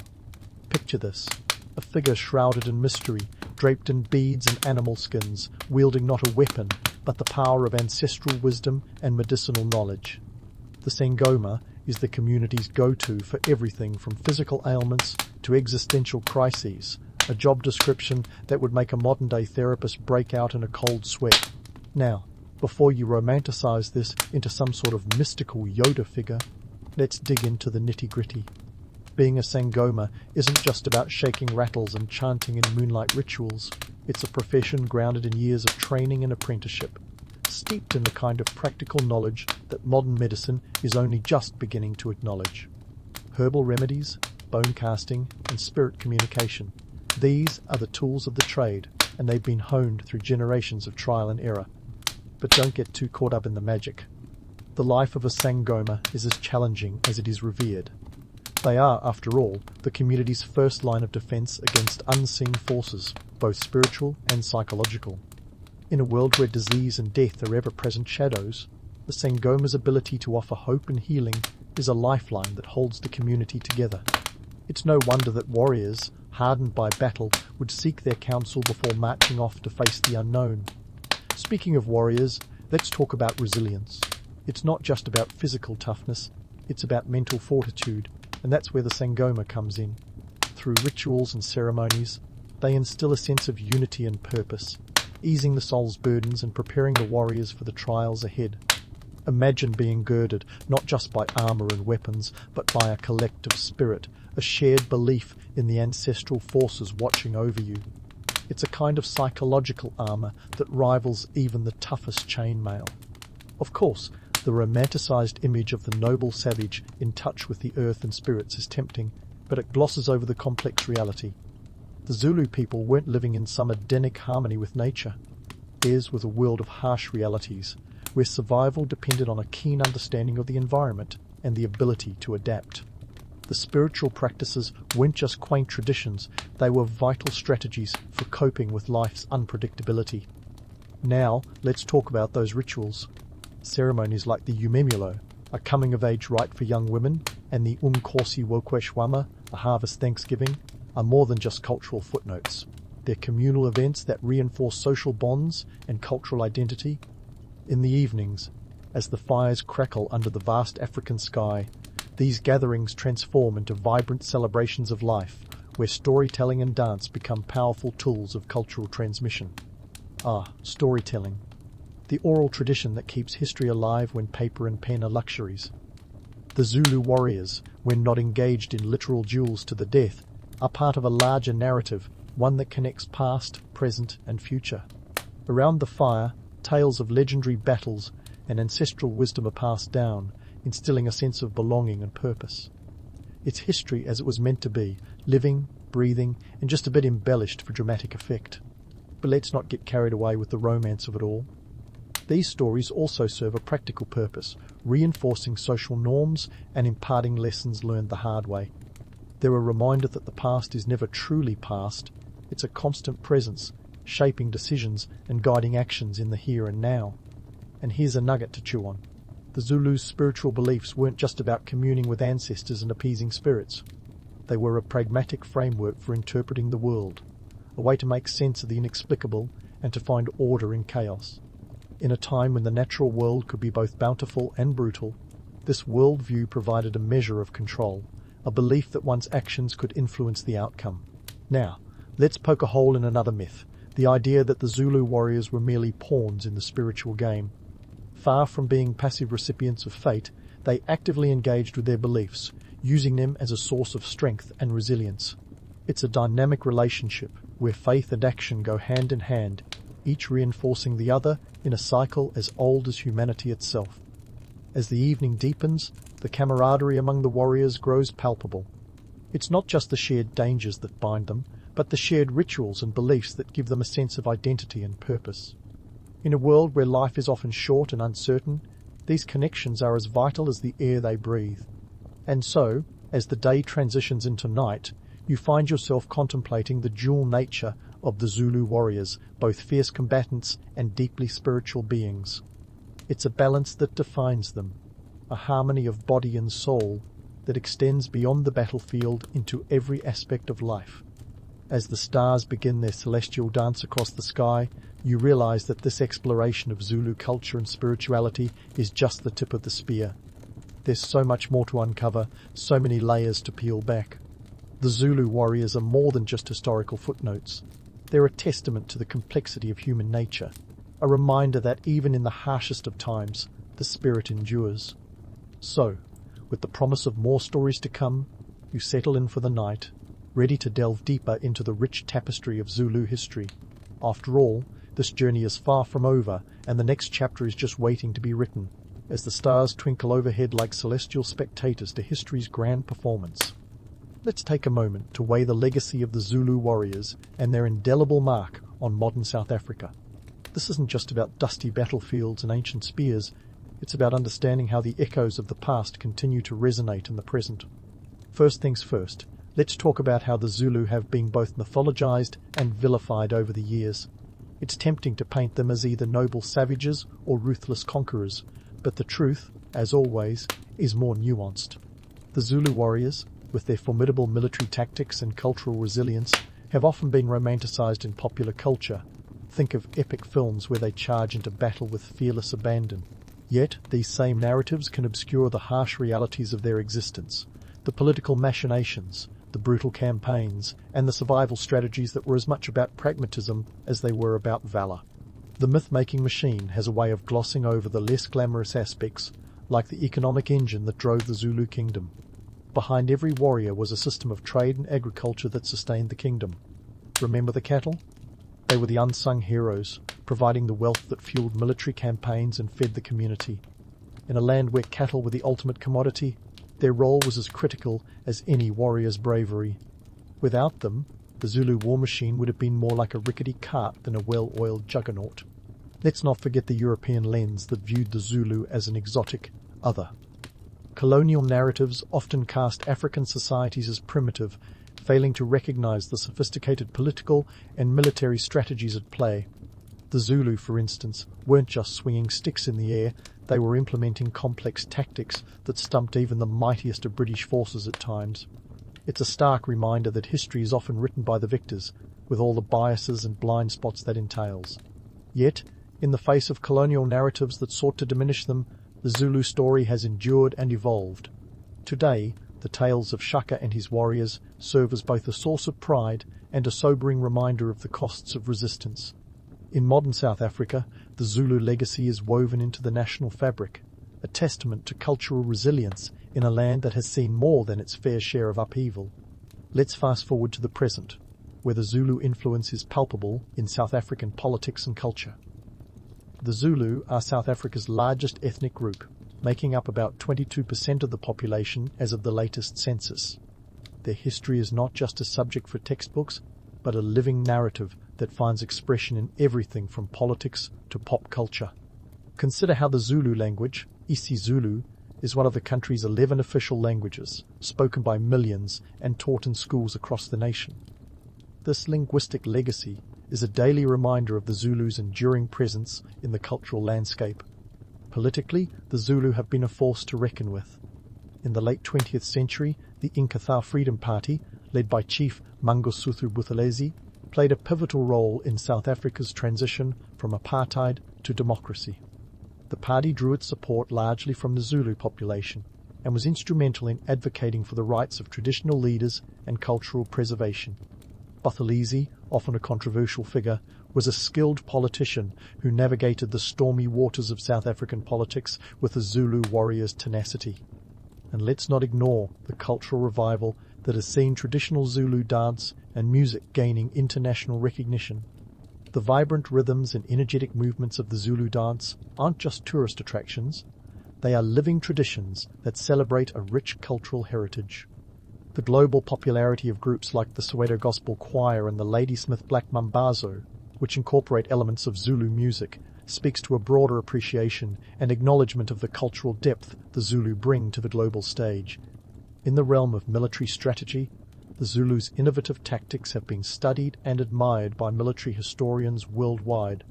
Shaka's buffalo horn formation, with its cunning use of mobility and encirclement, has been dissected in military academies as a classic example of battlefield strategy, proving that sometimes the old ways are as relevant as the new.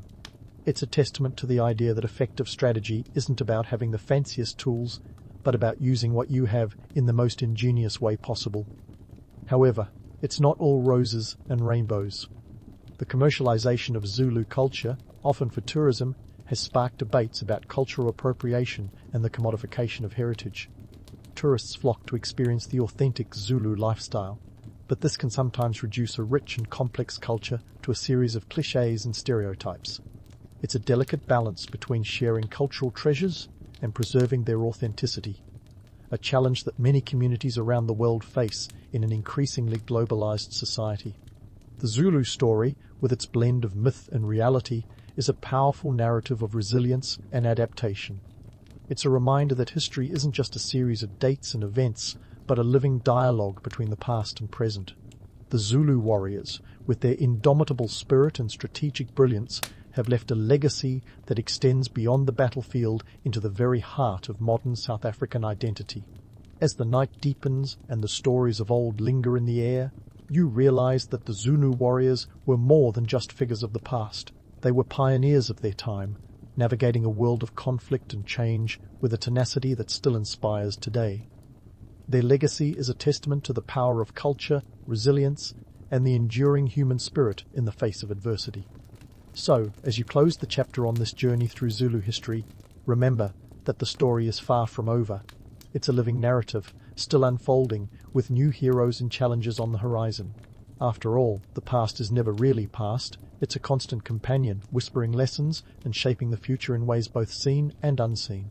And as the first light of dawn begins to peek over the horizon, you carry with you the knowledge that every step forward is built on the footsteps of those who've come before. The Maori people didn't just stroll into Aotearoa modern-day New Zealand, like tourists looking for the perfect Instagram spot.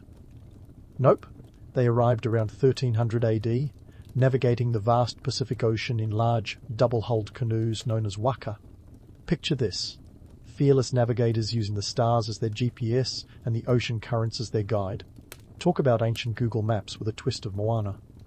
Once they hit the shores, the Maori didn't waste any time setting up shop.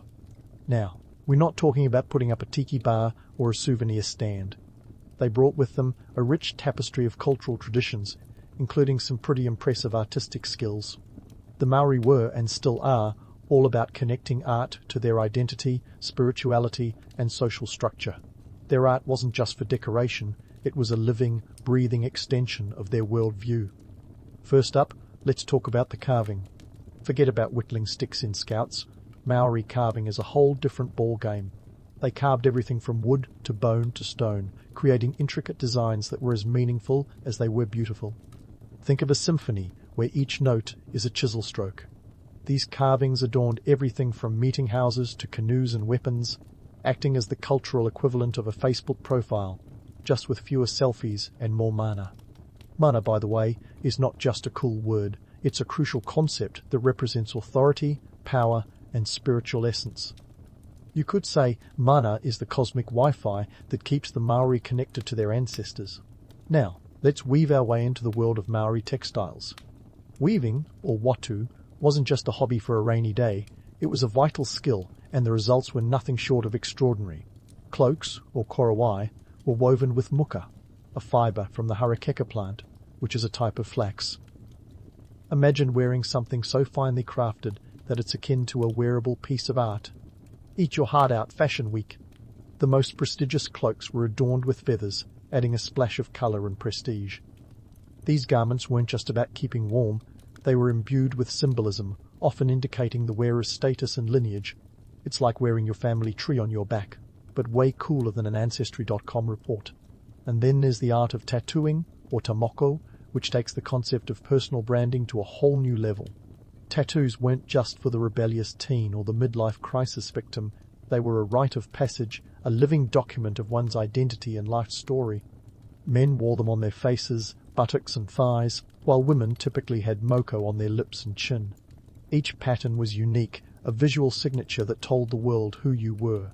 The process itself was intense, no dainty tattoo parlors here. Traditional tools made of albatross bone were used to chisel the skin, leaving behind designs that were both physically and spiritually profound. It's the original version of no pain, no gain, with a side of deep cultural significance. What's fascinating is how these art forms were not isolated expressions. They were interwoven into the fabric of Maori life, reflecting their social organization, spiritual beliefs, and connection to the land and their ancestors. The Maori didn't just slap a design on something because it looked cool. Everything had a purpose, a story, a deeper meaning.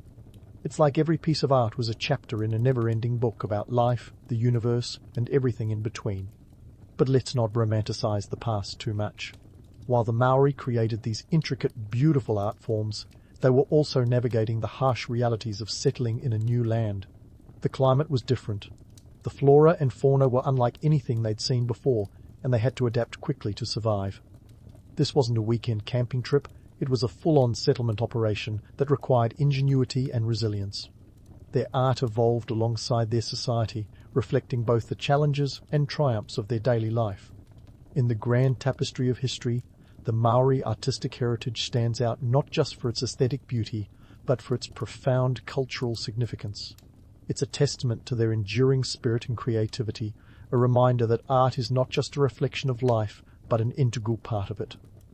And while the Maori have faced countless challenges over the centuries, colonization, land loss, cultural suppression, their art remains a powerful symbol of identity and resilience. It's a living legacy that continues to inspire and amaze, proving that the greatest stories are often told not through words, but through the creative expressions of a people deeply connected to their heritage. Now, let's get into the nitty-gritty of Maori carving and tattooing art forms that are anything but skin deep. You might think of carving as something you do when you're trying to pass the time in woodshop class, but for the Maori it was a profound art form steeped in spirituality and social significance. We're talking about an entire visual language where every chisel mark was like a carefully chosen word in an epic poem. To fully appreciate this, let's break down the specifics, the tools, the materials, and the motifs that made Maori carving an art form that quite literally shaped their world. Carving, or wakairo, wasn't just a weekend hobby, it was a lifelong pursuit that required immense skill and dedication. The Maori used tools made from materials like greenstone, obsidian, and even shark teeth. Mother Nature's Swiss Army knives. These tools were invaluable, and not just because Home Depot hadn't set up shop in 14th century New Zealand. Greenstone, or paunamu, was particularly prized, not only for its durability, but for its mana. Remember that cosmic Wi-Fi? Well, paunamu was like the premium subscription. This stone was so significant that it was often passed down through generations, each new owner inheriting the mana of their ancestors. The motifs found in Maori carving are as rich in symbolism as they are in detail. Take, for example, the kuru, a spiral shape that represents new life and growth. It's inspired by the unfurling frond of a native fern, a nod to the connection between the Maori people and their environment. Then there's the manaya, a mythical creature with the body of a bird, the head of a man, and the tail of a fish, symbolizing the balance between sky, earth, and sea. Each carving told a story, served a purpose, and was imbued with the spirit of the ancestors. It's like having a library of legends etched into the architecture around you. But it's not all romantic symbols and spiritual connections. Let's not forget the practical side. Carving was also a way to fortify structures and create weapons. The Maori were warriors after all, and those intricately carved patu clubs and taiaha spears weren't just for show. Imagine a warrior charging at you with a beautifully carved weapon. You'd be both awestruck and terrified. And here's a little nugget of truth. Those carvings weren't just decorative. They were designed to intimidate opponents. Each detail a reminder of the warrior's prowess and lineage. It's art with a bite, quite literally. Now, on to the mesmerizing world of tamoko, the traditional Maori tattooing that was as much a part of one's identity as their very name. This isn't your typical ink job. Tamoko is a permanent declaration of who you are, where you come from, and where you're going. The tools of the trade were a far cry from the electric buzz of modern tattoo parlors. Instead, the Maori used uhi, chisels made from albatross bone, to carve designs into the skin. It's a process that, let's face it, would make even the toughest among us wince. But for the Maori, the pain was part of the journey, a rite of passage that marked the transformation from one stage of life to the next. Each moko was unique, a bespoke piece of art that reflected the bearer's genealogy, social status, and personal achievements. It was a walking CV, social media profile, and family album all rolled into one. But don't be fooled by the romanticism of it all. The reality of tamoko was as harsh as it was beautiful. The process was painful and often drawn out, yet it was a crucial part of Maori society.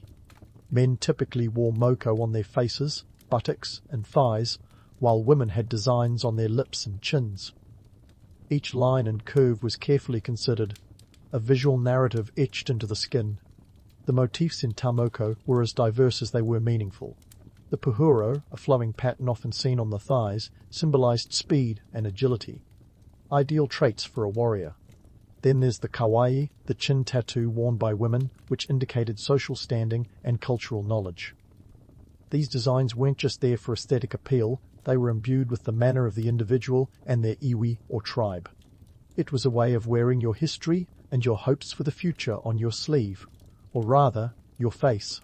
While it's easy to romanticize these practices as exotic and otherworldly, let's spare a thought for the gritty realities the Maori faced in maintaining these traditions.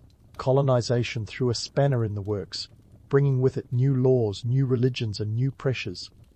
The art of tamoko wasn't just an expression of identity, it became a form of resistance.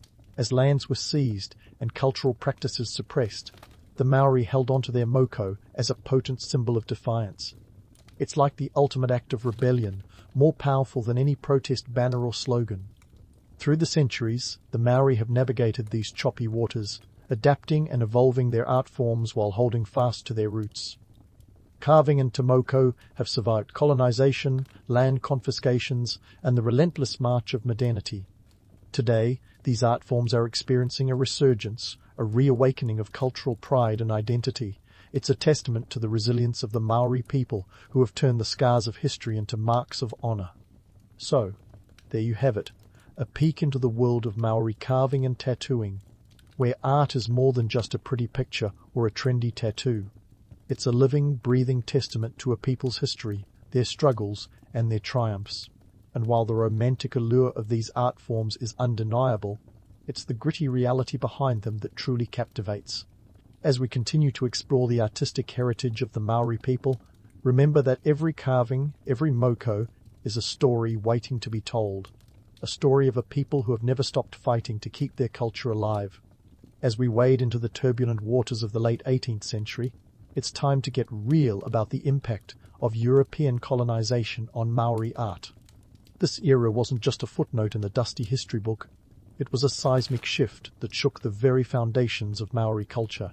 And like any tectonic shift, it came with a mix of chaos, adaptation, and a few unexpected creative collaborations. Now, let's talk about the elephant, or maybe the ship, in the room, the arrival of Captain James Cook in 1769. This guy wasn't just on a casual cruise, he was on a mission to map uncharted territories, and his landing on New Zealand's shores was like dropping a cultural bomb. Europeans had a knack for bringing along a whole lot of stuff, from new diseases to new materials. And they didn't exactly come with a do-no-harm disclaimer. But it wasn't all doom and gloom, well, mostly doom, but let's also talk about how the Maori took this chaotic mix and ran with it. You see, colonization introduced a smorgasbord of new materials to the Maori artists. Metals like iron and steel made their grand entrance, and though they didn't have the manner of greenstone, these metals were as tough as a politician's skin. The Maori, being the resourceful folks they were, saw the potential. They began crafting tools with these new materials, which made carving more efficient, allowing for even more intricate designs. It's like upgrading from dial-up to fiber optics. Suddenly, everything was faster and more detailed. Then there was the introduction of cloth. Forget about the rough flaxen textures of traditional Maori weaving. Here came soft, colourful fabrics from Europe. The Maori incorporated these textiles into their clothing, creating a fascinating fusion of traditional and foreign elements. Cloaks were now adorned with both native feathers and imported wool, a cross-cultural fashion statement that would make any modern designer swoon. Imagine wearing a cloak that's part traditional kurawai, part European tapestry, a wearable testament to the mingling of worlds. But wait, there's more to this cultural cocktail. The introduction of glass beads was a game-changer in Maori jewellery. Prior to this, adornments were primarily crafted from bones and shells, each piece telling its own story.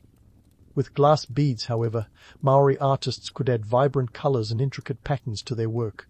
These beads became highly prized, elevating the art of Maori jewellery to new heights. It's as if the Maori had discovered a new colour palette, and they weren't shy about using it. Yet, let's not kid ourselves. Colonization wasn't just a merry exchange of materials and ideas. It came with a heavy dose of cultural suppression, and that's putting it mildly. European missionaries, armed with their Bibles and a stubborn sense of superiority, decided that many Maori practices were, shall we say, less than godly. They frowned upon Tomoko, viewing it as barbaric, and did their best to stamp it out. But the Maori weren't about to let a little cultural bulldozing erase their identities. Tomoko became a form of quiet resistance, a way to cling to their roots in the face of relentless pressure to conform. Let's pause for a moment and talk about the economics of this period. The arrival of Europeans wasn't just a cultural exchange, it was a commercial one too. The Maori saw opportunities in trade, exchanging flax and food for muskets and other goods. This new trade economy wasn't without its consequences though. Muskets were a hot commodity, and their introduction led to the Musket Wars, 3 decades of intertribal conflict that reshaped the Maori social landscape. The irony? While European goods were meant to civilize, they ended up fueling one of the bloodiest periods in Maori history. Talk about unintended consequences. Amidst this backdrop, Maori artists were forced to adapt in more ways than one. The meeting house, or ware nui, became even more significant as a cultural stronghold. These structures were adorned with carvings and woven panels, each telling stories of the tribe's ancestry and achievements. But now, they also had to serve as symbols of resilience, standing firm against the erasure of Maori culture. The ware nui was the Maori answer to the cultural invasion, a place where art, tradition and identity could thrive despite the onslaught of foreign influences. And here's where things get really interesting. The Maori didn't just absorb European influences, they transformed them. Take painting, for instance. Before the Europeans arrived, traditional Maori art didn't include painting as we know it. But with the introduction of European art supplies, Maori artists began experimenting with new techniques. They didn't just replicate European styles, they infused their own motifs and symbols, creating a unique blend that was unmistakably Maori. It's like taking a classic dish and adding a secret ingredient that makes it your own. But let's not sugarcoat the reality. This period was fraught with tension, disruption, and loss. The Maori faced land confiscations, the decimation of their population due to disease, and the erosion of their cultural practices. Yet, through it all, their art survived and evolved. It's a testament to their resilience, a reminder that even in the darkest times, creativity can be a beacon of hope. As we wrap up this chapter, let's take a moment to appreciate the incredible adaptability of Maori artists during this tumultuous period. They navigated a cultural upheaval with a combination of innovation and tenacity, transforming their art and identity in the process. It's a story of survival, adaptation, and the unyielding spirit of a people who refuse to let go of their heritage. So, as we prepare to dive deeper into the Maori artistic legacy in the next part, let's keep in mind the indomitable spirit that has kept their culture alive through centuries of change and challenge. Because if history has taught us anything, it's that art is not just a reflection of culture, it's a powerful force for its preservation and evolution. Stay tuned, because the journey is far from over. Now, as we sail into the 20th and 21st centuries, the Maori art scene is about to get a serious makeover. We're talking about a cultural renaissance that mixes the ancient with the avant-garde, creating a tapestry that's as rich as it is diverse. Let's dive into this vibrant period of revival and innovation, where traditional practices get a contemporary twist and the Maori art world finds its groove again.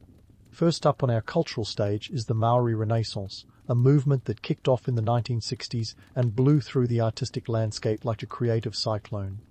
This wasn't just a gentle breeze of inspiration, it was a full-blown cultural storm. The socio-political backdrop of this period was all about reclaiming what was lost. Economic and political factors, like the Maori Land March of 1975, were more than just footnotes. They were catalysts for a resurgence of identity and pride. It was as if someone had turned up the volume on Maori voices, and they were ready to be heard loud and clear. In the art world, this resurgence found its heroes in artists like Cliff Whiting, a trailblazer who blended traditional Maori iconography with contemporary techniques. Whiting wasn't just painting pretty pictures, he was crafting narratives that spoke to the heart of Maori identity. His work on Mara, or Maori meeting grounds, became iconic, transforming these cultural spaces into vibrant hubs of storytelling and tradition. And let's not forget his monumental work on the Mara at the Museum of New Zealand, Te Papa Tongarewa. This wasn't just art. It was an interactive history lesson wrapped in cultural pride. Another key player in this renaissance was Ralph Hottere, whose work took a deep dive into the political and social issues of the day. Hottere, with his minimalist style and biting commentary, was a master at using art as a form of protest. His piece, Black Union Jack, is a prime example. A stark critique of colonialism and its impact on Maori land rights. Hottere's art wasn't just visually striking, it was a call to action, a reminder that the past was still very much present. And speaking of making waves, let's talk about the Te Maori exhibition of 1984-87. This travelling exhibition was like a rock tour for Maori art, taking the United States by storm before returning triumphantly to New Zealand. It was the first time Maori art was presented internationally as high art rather than ethnographic artifact. The exhibition drew over 750,000 visitors and sparked a renewed interest and pride in Maori culture back home. It was a cultural mic drop moment, proving that Maori art was not just relevant, but undeniably powerful on the world stage. But let's not get too carried away by the romanticism of revival. Behind the surge of creativity were the economic realities that couldn't be ignored. The 1980s were a time of economic upheaval in New Zealand, with neoliberal reforms shaking up the status quo. Industries restructured, unemployment soared, and Maori communities were often hit hardest. Yet, in the face of adversity, Maori art continued to thrive, a testament to resilience and adaptability. It's a classic case of art imitating life, or perhaps defying it. The government's role during this period was a mixed bag. On one hand, there was increased recognition of the Treaty of Waitangi, New Zealand's founding document, which acknowledged Maori rights and led to settlements that included cultural redress. On the other hand, the economic policies of the time often marginalised Maori communities, creating a paradox where cultural revival flourished amidst socio-economic challenges. It's like planting a garden in the middle of a desert. Against all odds, it grows. Now, fast forward to the 21st century, and Maori art is not just surviving, it's thriving. Contemporary Maori artists are pushing boundaries, blending traditional motifs with modern mediums, and tackling issues that resonate on a global scale. Artists like Lisa Rehana and Shane Cotton are redefining what it means to be a Maori artist today. Rehana's groundbreaking work, In Pursuit of Venus Infected, is a digital reimagining of a French wallpaper that explores the first encounters between Polynesians and Europeans. It's a stunning piece that challenges historical narratives, inviting viewers to question and reflect. Shane Cotton, on the other hand, takes a different route. His work is a fusion of old and new, with motifs that reference Maori cosmology alongside contemporary symbols. It's a visual dialogue that speaks to the complexity of identity in a post-colonial world. Cotton's art is like a time machine, bridging past and present and challenging viewers to consider the layers of history that shape the modern Maori experience. And let's not overlook the influence of urbanization on Maori art. As more Maori moved to cities, urban art forms like street art and graffiti began to incorporate traditional Maori designs. This urban-rural blend created a new artistic dialect, one that resonated with younger generations looking to express their heritage in a modern context. It's like seeing a classic haka performed on a city street, unexpected yet deeply powerful. Economically, the art market has also evolved, with Maori art gaining recognition and value both locally and internationally. The establishment of galleries and institutions dedicated to Maori art has provided a platform for emerging artists to showcase their work. And while the art world is notorious for its elitism, the Maori community has used it as a tool for empowerment, ensuring that their art remains accessible and relevant. Yet, as we celebrate this renaissance, we must also acknowledge the ongoing struggles. The fight for cultural recognition and economic equity continues, with Maori artists often at the forefront of these battles. Their art is not just a reflection of their heritage, it's a weapon in the fight for justice and equality. It's a reminder that while progress has been made, the journey is far from over. As we wrap up this section, let's take a moment to appreciate the incredible journey of Maori art. From the ancient waka carving ancestors to the digital artists of today, the Maori have continually redefined what it means to create, adapt, and thrive in a changing world. And while we've covered a lot of ground, there's still more to explore. So stay tuned as we delve deeper into the rich tapestry of Maori artistic heritage, because the story is far from finished. So, as we delve into the present-day Maori art scene, we find ourselves navigating a landscape that is as vibrant and multifaceted as a kaleidoscope on a sunny day. It's a world where tradition and innovation dance together, sometimes stepping on each other's toes, but always creating something mesmerizing. The Maori artistic legacy, like a well-aged wine, has only grown richer and more complex with time. Let's talk about the global stage. Maori art isn't just a local treasure anymore, it's making waves internationally. We're talking about exhibitions in New York, collaborations in London, and festivals in Tokyo. Galleries like Toi Maori Aotearoa are championing Maori artists, and the world is listening. In 2011, the Venice Biennale, that grand dame of the art world, featured New Zealand artist Lisa Reihana. Her work, a digital marvel titled Digital Marae, was a bold statement of Maori identity and innovation. It was as if the Maori spirit had found a new medium in which to thrive, proving that traditional roots can sprout contemporary branches. But let's not get too carried away by the glitz and glamour of international acclaim. The truth is, preserving Maori art in a globalized world is a bit like trying to keep a candle lit in a hurricane, to say the least. The rapid pace of globalization brings both opportunities and threats. On one hand, Maori artists gain exposure and influence. On the other, there's the risk of cultural dilution. The allure of the global market can sometimes reshape traditions, and not always for the better. It's a delicate balancing act, like walking a tightrope while juggling flaming poi. Now, let's dive into the nitty-gritty of economics. The value of Maori art has skyrocketed, with some pieces fetching tens of thousands of dollars. In 2020, a Moko Kawaii chin tattoo painting by Robin Kahukiwa sold for over NZD 30,000.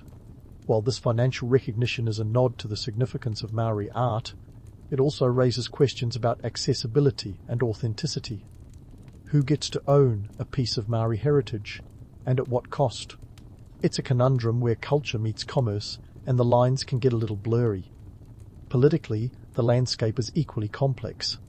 The New Zealand government has made strides in recognising and supporting Maori culture, yet challenges remain. Initiatives like the Maori Language Act 2016 aim to preserve the Maori language, which is integral to the art. However, systemic issues like inequality and land rights continue to cast long shadows.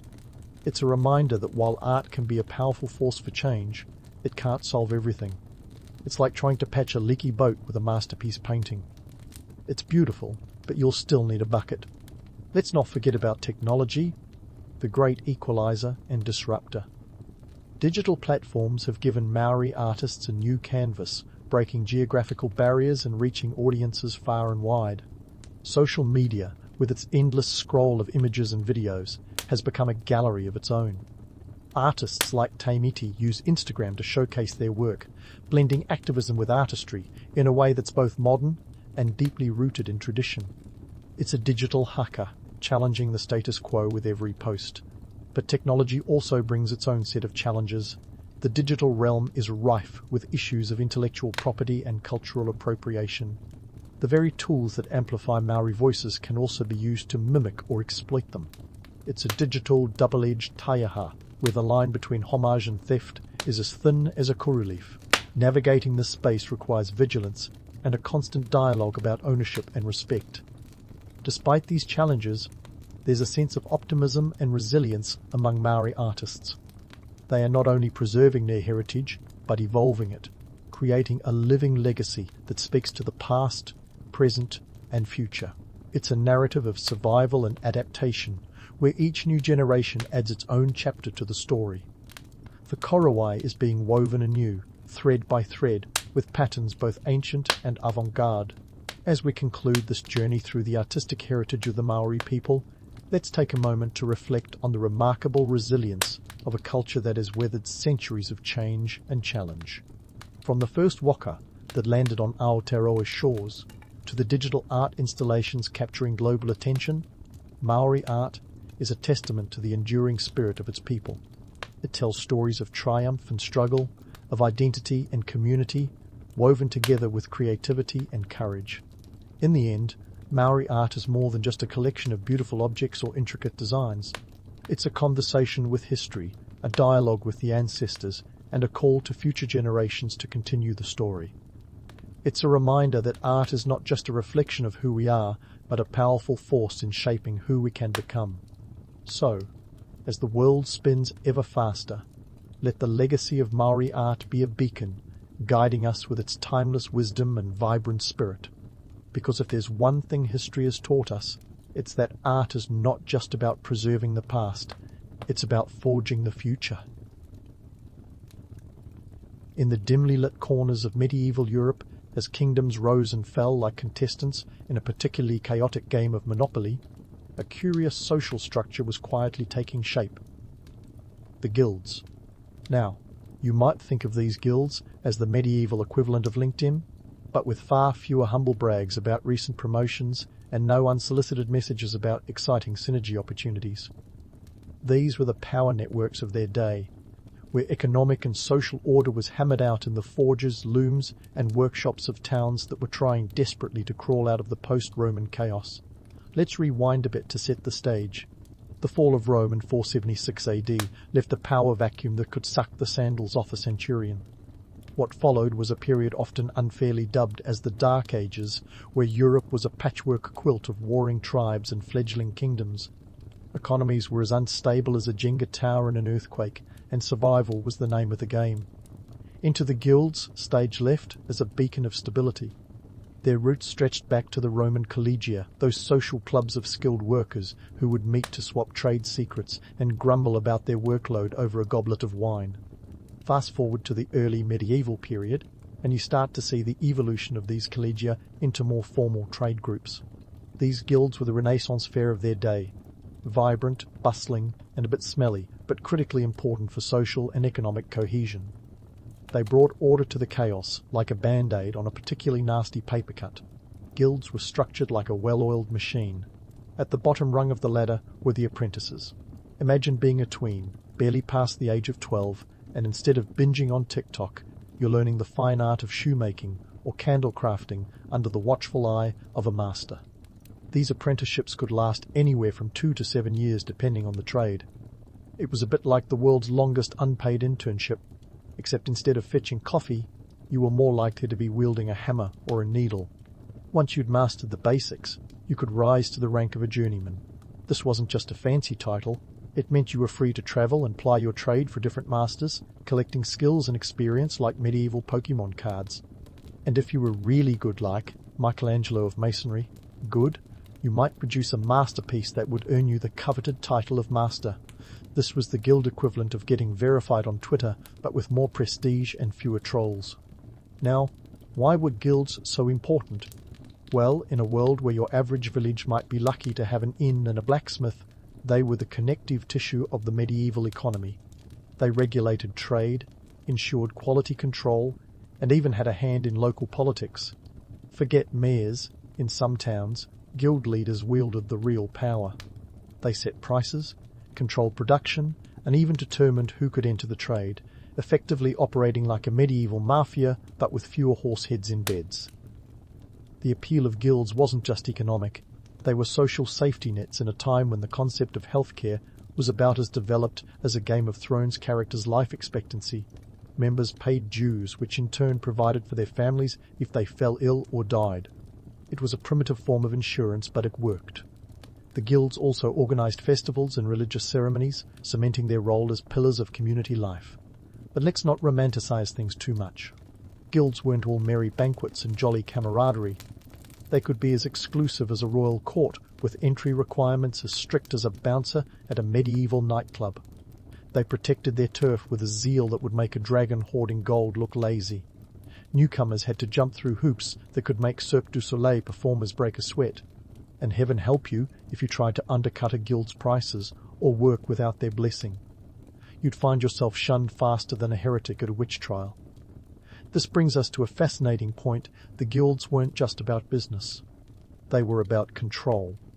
In a world where power was often determined by who had the biggest sword, guilds offered a different kind of power, the power of economic influence. They could make or break a town's prosperity, and they knew it. Their rules and regulations, while stifling at times, brought a semblance of order to the Wild West that was medieval Europe. In the end, the guilds were a testament to human ingenuity. Born out of necessity, they became indispensable cogs in the medieval machine. They were a unique blend of regulation and innovation, social club and business cartel, providing a framework that allowed trade to flourish in a fragmented world. So, next time you hear someone wax poetic about the romance of the Middle Ages, remember the guilds, those unsung heroes who turned chaos into commerce, one handcrafted goblet at a time. So, let's dive into the gritty trenches of guild life, where regulations were tighter than a miser's purse strings. Picture a world where every detail was scrutinized, like a medieval bake-off, but with fewer soggy bottoms. Guilds took their jobs seriously, ensuring that every product met their lofty standards. If you wanted to craft shoes, you'd better believe those soles were going to be as sturdy as a knight's shield. Quality control was no joke, and guilds enforced it with the zeal of a reality TV judge. Now, why was this level of control necessary? Well, consider the stakes. In an era before Yelp reviews and better business bureaus, a single shoddy product could ruin not just a craftsman, but tarnish the guild's entire reputation. The guilds were like the original brand ambassadors, and they had no room for half-baked efforts.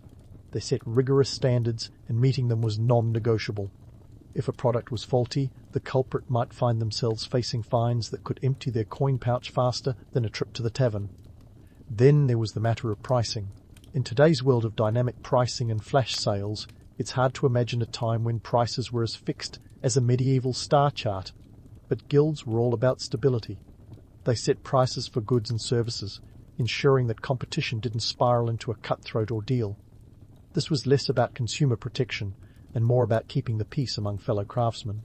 After all, undercutting a rival could lead to disputes that would make a Viking raid look like a family picnic. Let's talk about competition, or rather, the lack of it. Guilds had an iron grip on who could join their ranks, and they guarded this privilege fiercely. It was about as easy to infiltrate a guild as it was to sneak into the king's banquet wearing peasant rags. Newcomers faced a gauntlet of hurdles, from proving their skills to paying hefty entrance fees that could rival the GDP of a small village. Think of it as a medieval membership fee, but instead of a gym with questionable hygiene standards, you got access to trade secrets and a network of influential contacts. Now, becoming an apprentice was no small feat either. Parents would often shell out a fortune, sometimes equivalent to a year's wages, to secure their child's future in a reputable guild. And for what? Well, besides the hope of mastering a trade, there were perks. Guild membership was a ticket to a better life, akin to scoring a golden ticket to Willy Wonka's factory, minus the chocolate waterfalls. Members enjoyed social and economic privileges, like protection from unfair taxes or preferential treatment in local markets. In this sense, the guild badge was your medieval VIP pass. But life inside the guild wasn't all banquets and bonuses. Daily routines were as predictable as the sunrise, with apprentices working long hours that would make a modern intern weep. They'd start their day with tasks that ranged from the mundane to the downright arduous sweeping, fetching, and endless practice under the steely gaze of a master. This was boot camp for the trade world, where lessons were learned through calloused hands and weary eyes. Once an apprentice graduated to journeyman status, things got a bit more interesting. Journeymen were the freelancers of their time, travelling from town to town, honing their skills and spreading their wings. It was a chance to see the world, or at least the parts connected by muddy roads, and to learn from different masters. They were the original gig workers, living on the edge of opportunity and uncertainty. Now, here's a curveball for you. Guilds weren't just about making money. They were deeply entwined with the religious and social fabric of their communities. Guilds sponsored church altars, organised processions, and even funded local plays, ensuring that they were as embedded in the community as the cobblestones on a bustling street. This was about more than public relations. It was a testament to their influence and their members' belief in a higher purpose, often wrapped in a cloak of piety and public duty. Yet, for all their devotion and discipline, guilds had their limits.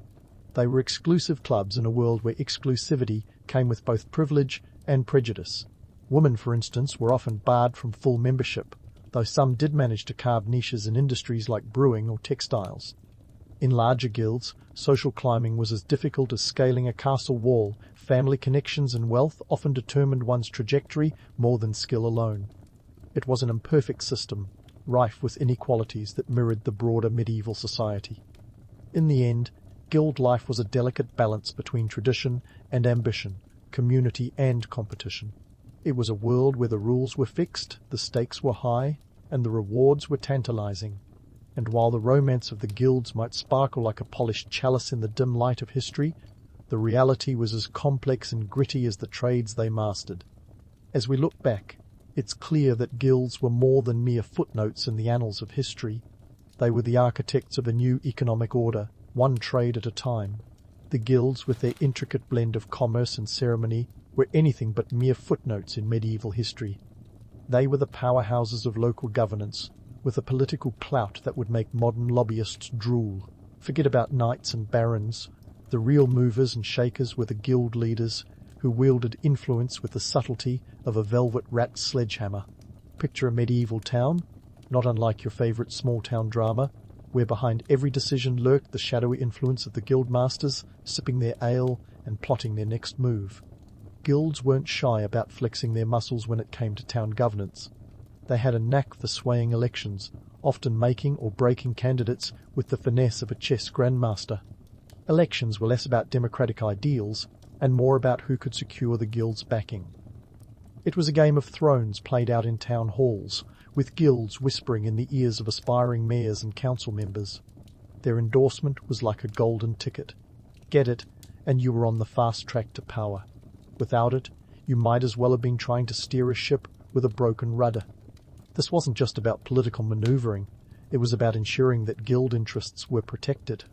After all, when you controlled the purse strings of an entire town, you wanted to make sure the powers that be were friendly to your cause. Guilds had the resources to bankroll campaigns, and they weren't afraid to use them. In an age where money talked louder than a town crier, guilds had the deepest pockets, filled with coins jangling from the profits of their tightly controlled trade monopolies. Let's not forget the pomp and circumstance that accompanied the guild's political dealings.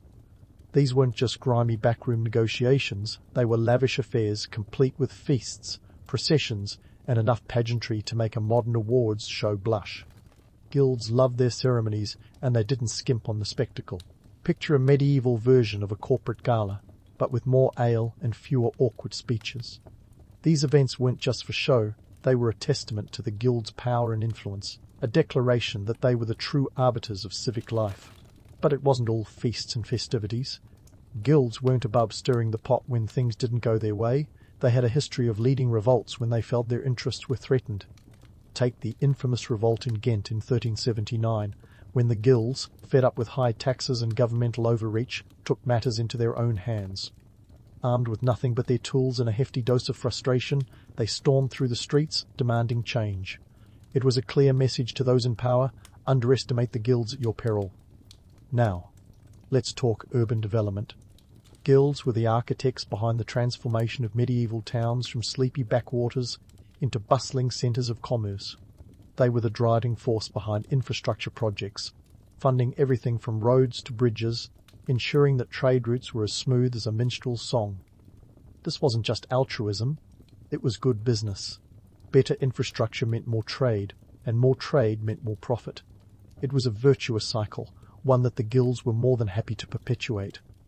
Guilds also had a hand in crafting the very skyline of medieval towns. They funded the construction of impressive guild halls, architectural marvels that stood as testaments to their wealth and power. These buildings weren't just places of business, they were symbols of status, with intricate facades and towering spires that announced to all who gazed upon them, "We are the masters of this town." And let's not forget the purple-dyed cloth, a luxury item that guilds traded with the fervour of Wall Street brokers. This wasn't just fabric, it was a status symbol, a sign of wealth and sophistication that guilds helped weave into the very fabric of society. Yet, for all their contributions, guilds were not without their critics. Some saw them as medieval monopolies, stifling innovation and maintaining a stranglehold on the economy. There was truth to this, of course. Their regulations could be as stifling as a summer heatwave, and their resistance to change was legendary. But in a world where stability was as fragile as a glass goblet, guilds provided a structured environment where commerce could flourish. In the end, guilds were a paradox: conservative reformers, traditional rebels, and architects of both control and change. They were the string pullers behind the medieval curtain, weaving a complex tapestry of power, politics, and prosperity. As we peer back through the mists of time, it becomes clear that the guilds were more than economic entities. They were the heartbeat of medieval towns, pulsating with ambition and authority. Now, as the Renaissance began to paint its vibrant strokes across Europe, the guilds found themselves at a crossroads, much like a knight pondering whether to trade in his chainmail for a ruffled collar. The dawn of this new era wasn't just about rebirth and humanism, it was a seismic shift in how business was conducted, a bit like the leap from dial-up to fiber optics, but with more lace and fewer cat memes. The winds of change were blowing fiercely, and they carried with them the scent of innovation. Enter the printing press, arguably one of the most significant technological advancements since someone figured out that fire wasn't just for barbecues. Invented by Johannes Gutenberg in the 1440s, this contraption wasn't just a gadget, it was a revolution in ink and paper. Suddenly, ideas could spread faster than a rumour in a village market. Books became more accessible, and with them, knowledge. It was like the internet of the Renaissance, minus the trolls and clickbait. For the guilds, this was both a blessing and a curse. On one hand, it meant a surge in literacy and education, creating a population eager to learn new trades and skills, a boon for a system that thrived on craftsmanship. On the flip side, it also meant that their closely guarded secrets and techniques, once passed down like family heirlooms, were now at risk of becoming public domain. Imagine the horror of your grandmother's secret cookie recipe being plastered all over Pinterest. Then there was the matter of geographical expansion. Marco Polo and his ilk had opened up trade routes that stretched from Venice to the far corners of Asia. Exotic goods like silk, spices, and precious gems began to flood European markets, turning the continent into one giant, bustling bazaar. This global market expansion was both exhilarating and terrifying for the guilds. Sure, it meant more materials to work with, but it also meant increased competition from foreign craftsmen who weren't bound by the same restrictive rules and regulations. Speaking of competition, let's talk capitalism. The rise of capitalist enterprises was like a plot twist in a novel nobody saw coming. These early entrepreneurs were the disruptors of their time, eager to break free from the constraints of guild monopolies. Think of them as the Steve Jobs and Elon Musks of the 16th century, minus the turtlenecks and electric cars. They wanted innovation, efficiency, and most importantly, profit. And they were willing to play by their own rules to get it.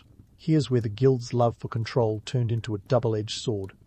Their monopoly over trades, once seen as a fortress of stability, was now viewed as a barrier to progress. Ever tried to get into an exclusive club, only to find out that everyone else is just as cool as the members inside? That was the guild's dilemma. Their approval process was so cumbersome that it stifled the very innovation they needed to survive. And let's face it, when you're more concerned about maintaining the status quo than adapting to a changing world, you're bound to end up on the endangered species list of economic systems. Consider the story of the cloth trade in Flanders. During the late 15th century, Flemish weavers found themselves in a bind. English merchants, no longer content with just selling raw wool, began producing cloth themselves, bypassing the need for the guild's middlemen. This was a classic case of the student becoming the master, and it sent shockwaves through the textile industry. The guilds, with their rigid rules and high production costs, couldn't compete with the cheaper, more efficient English methods. It was like trying to sell a typewriter in the age of laptops, doomed from the start. Let's not sugarcoat it, guilds had their share of unsavoury practices. While they provided stability, they also enforced exclusionary policies with the fervour of a bouncer at an exclusive nightclub.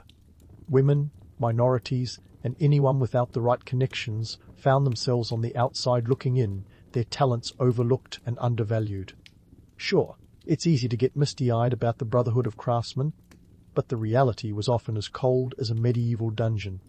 And let's not forget the guild's penchant for price fixing. While they sold it as a way to ensure fairness and quality, it was also a way to keep profits high and competition low. Imagine going to the market and finding that every loaf of bread costs the same, regardless of taste or texture. That was the guild's doing, and it didn't sit well with the burgeoning middle class who were keen on getting more bang for their buck. The winds of change were relentless, and by the late 16th century guilds were struggling to keep their heads above water. The rise of merchant guilds and joint stock companies, like the East India Company, spelled the beginning of the end. These new entities operated on a scale and with a flexibility that traditional guilds couldn't match. They were the big box stores to the guild's mum-and-pop shops, armed with capital, influence, and a relentless drive to dominate the market. In many ways, the guilds were victims of their own success.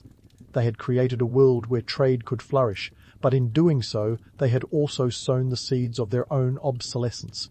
The very stability they provided became a straitjacket, binding them to practices that were rapidly becoming outdated. The guilds had been the architects of the medieval economy, but as the Renaissance dawned, it was clear that a new blueprint was needed, one that embraced innovation, diversity, and the winds of change. As we peer into the next chapter of history, the stage is set for a world that is both familiar and foreign. The guilds, with their rich tapestry of tradition and innovation, fade into the background, leaving behind a legacy as complex as the age they helped shape. And while their decline might seem like the end of an era, it was merely the beginning of a new one, an era where the seeds of capitalism would grow into the towering giants of industry we recognize today. So, stay tuned as we continue to unravel this intricate tale of change, challenge, and transformation in Part 5. As the Renaissance unfurled its vibrant banners across Europe, guilds found themselves in the tricky position of a seasoned actor auditioning for a role in a modern blockbuster. Their methods were tried and true, but the world was demanding something new. The rise of capitalism and global trade networks was like a tidal wave washing over the medieval landscape, sweeping away old practices and ushering in new ones. It was a time when the seeds of modern industry were sown, and the guilds, once the backbone of urban life, were left scrambling to adapt. The legacy of these medieval powerhouses, however, isn't just a dusty chapter in a forgotten history book. No, guilds have left a lasting imprint on the way we conduct business today. Ever noticed how modern trade unions operate? Well, they owe a debt of gratitude to the guilds, who championed the rights of workers long before the word union became synonymous with collective bargaining. Just like the guilds, today's trade unions fight for fair wages, decent working conditions, and a sense of dignity in labour. They are the torchbearers of a tradition that began in the candlelit halls of medieval guild houses. But let's not get too misty-eyed about the past. While guilds championed worker rights, they also enforced exclusion with the fervour of a bouncer at an exclusive club. Their legacy is a double-edged sword, a mix of protection and exclusion, innovation and inertia. In many ways, the guilds were like the original gatekeepers, deciding who got in and who stayed out. This exclusivity, while ensuring quality and standards, often stifled innovation and kept fresh talent at bay. Fast forward to the corporate world and you'll see echoes of guild practices everywhere. Take networking, for instance. Whether it's medieval apprentices rubbing shoulders at the local tavern, or today's professionals exchanging business cards over lattes, the essence of networking remains unchanged. Human beings, it seems, have always understood the value of a well-timed conversation over a drink. And let's face it, both guilds and modern corporations understand the power of a good coffee break, because sometimes the best ideas emerge not in boardrooms, but over a steaming cup of joe. Corporations today also share the guild's fondness for regulation and hierarchy. The guild's intricate systems of apprenticeships and masterships are mirrored in modern corporate structures, where employees climb the ladder from entry-level positions to executive roles. The concept of mentoring, so central to guild life, continues to thrive, with senior employees guiding their juniors just as medieval masters nurtured their apprentices. It's a testament to the enduring belief that knowledge is best passed down through personal experience and guidance. Yet, it's crucial to remember that guilds weren't just about maintaining order, they were about wielding power. Their influence extended into politics, local governance, and even international trade, much like today's multinational corporations. Guilds understood that economic power translated into political clout, and they used this to their advantage, shaping policies and influencing decisions. Sound familiar? Just look at how major corporations today lobby for legislation that favours their interests, flexing their economic muscles to sway political outcomes. One might argue that the Guild's long shadow can be seen in the very fabric of our economic systems. The Guilds laid the groundwork for modern economic practices, from price regulation to quality control. Their insistence on standards and consistency paved the way for brand reputation and consumer trust, principles that underpin today's business world. The Guild's obsession with quality would make even the most diligent of modern quality assurance teams nod in approval. But let's not gloss over the darker side of this legacy. Guilds were notorious for their rigid control and resistance to change, a cautionary tale for any organisation clinging too tightly to the past. Their downfall serves as a reminder that adaptability is key to survival. In a world that's constantly evolving, those who refuse to change risk being left behind, a lesson that resonates as much today as it did in the cobblestone streets of medieval towns. In the end, the story of the Guilds is a tale of ambition, authority, and adaptation, or the lack thereof. They were the architects of a medieval economic order, but their inability to embrace change led to their decline. Yet their legacy endures, woven into the very fabric of our modern world. From trade unions to corporate hierarchies, the influence of guilds can still be felt, a testament to their enduring impact. As we close the book on this chapter of history, it's clear that the guilds were more than just a collection of medieval craftsmen. They were pioneers of economic practices, social structures, and political influence. Their story is a reminder that while times may change, certain truths remain eternal. The need for community, the pursuit of excellence, and the desire for recognition are as relevant now as they were in the bustling markets and candlelit workshops of the past. So next time you sip your coffee in a meeting, think of the guilds and their legacy. Remember the craftsmen who, through their toil and ambition, laid the foundations for the world we know today. It's a world shaped by the echoes of their hammers, the whispers of their negotiations, and the enduring power of their networks. And as we continue to navigate the complexities of modern life, let's carry forward the lessons of the past, ensuring that the spirit of the guilds lives on not just in history books, but in the very essence of our daily lives.